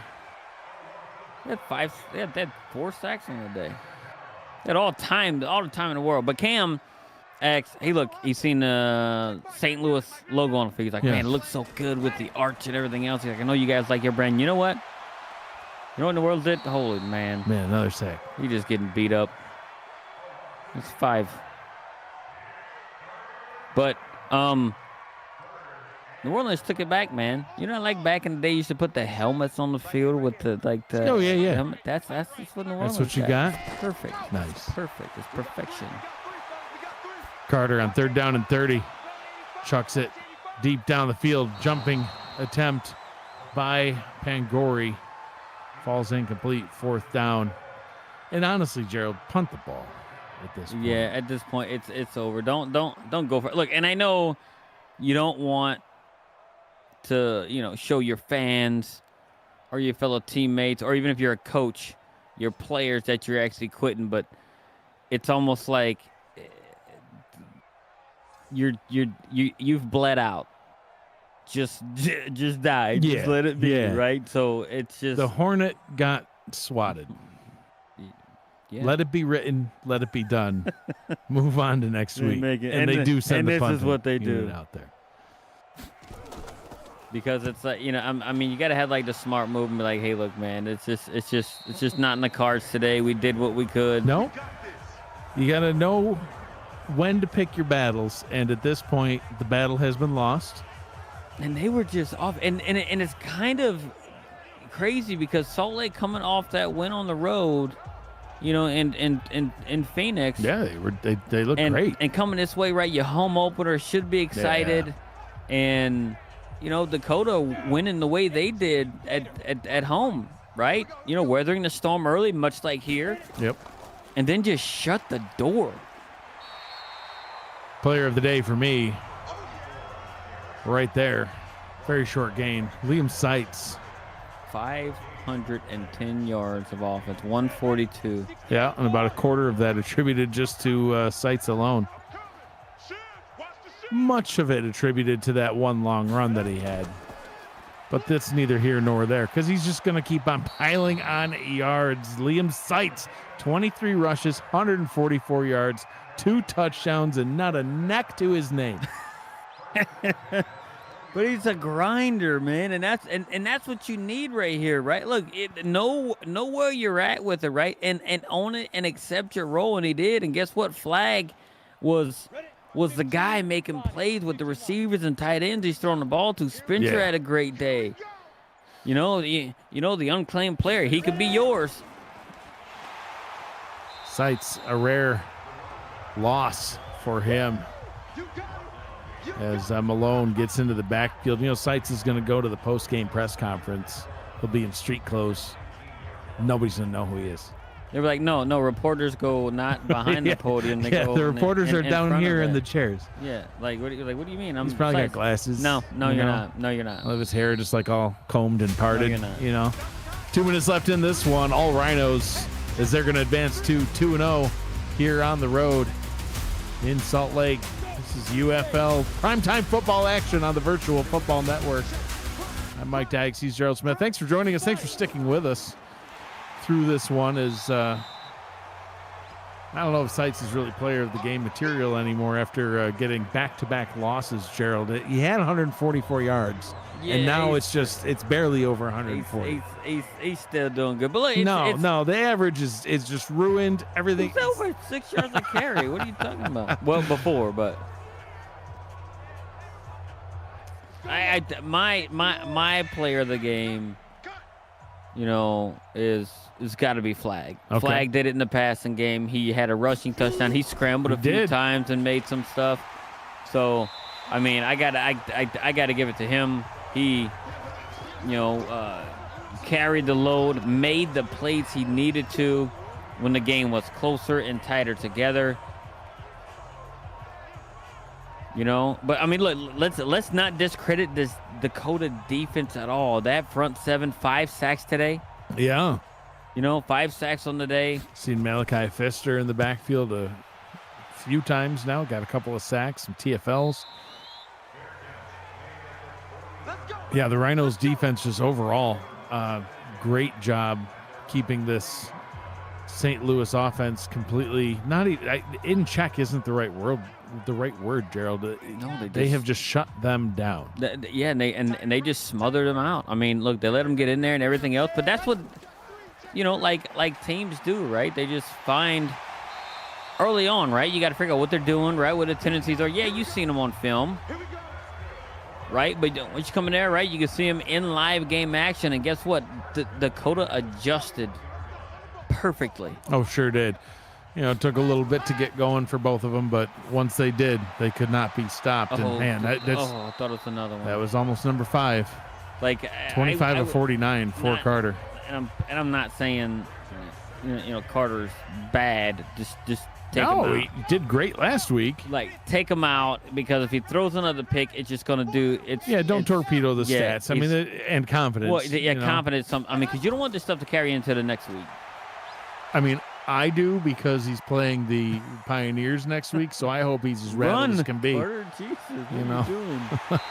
Well, he finds Sauce K downfield. K has had a fantastic game individually. Unfortunately, individual performances do not equate to wins. As zeros on the clock, Dakota advances to 2-0. Next week, they'll continue this little road tour. They're on their way up to Minnesota to take on the Chippers. As mentioned, Salt Lake hits the road as well next week. They head up to Western New York, to Rochester, New York, to take on the Pioneers, 41-13.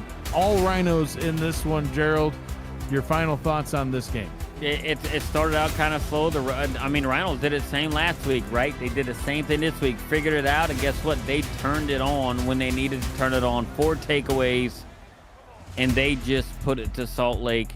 And early on in the season, if you're looking at a team that could be contending, like I said, it's a long season, could be contending, the Rhinos are looking like that elite team right now. Over 500 yards of total offense for the Rhinos, putting up points in every single quarter. Coming out of halftime, whatever the halftime adjustments were, Gerald, they put up 3 touchdowns in the third quarter alone to just absolutely dominate here in the second half, advancing their team to 2-0 and just looking every bit the contender that they came into the season knowing that they were.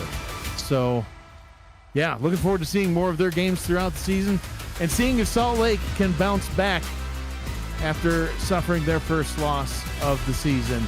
This is it for us up here in the booth. Appreciate y'all joining us this evening for UFL Primetime Football here on the Virtual Football Network.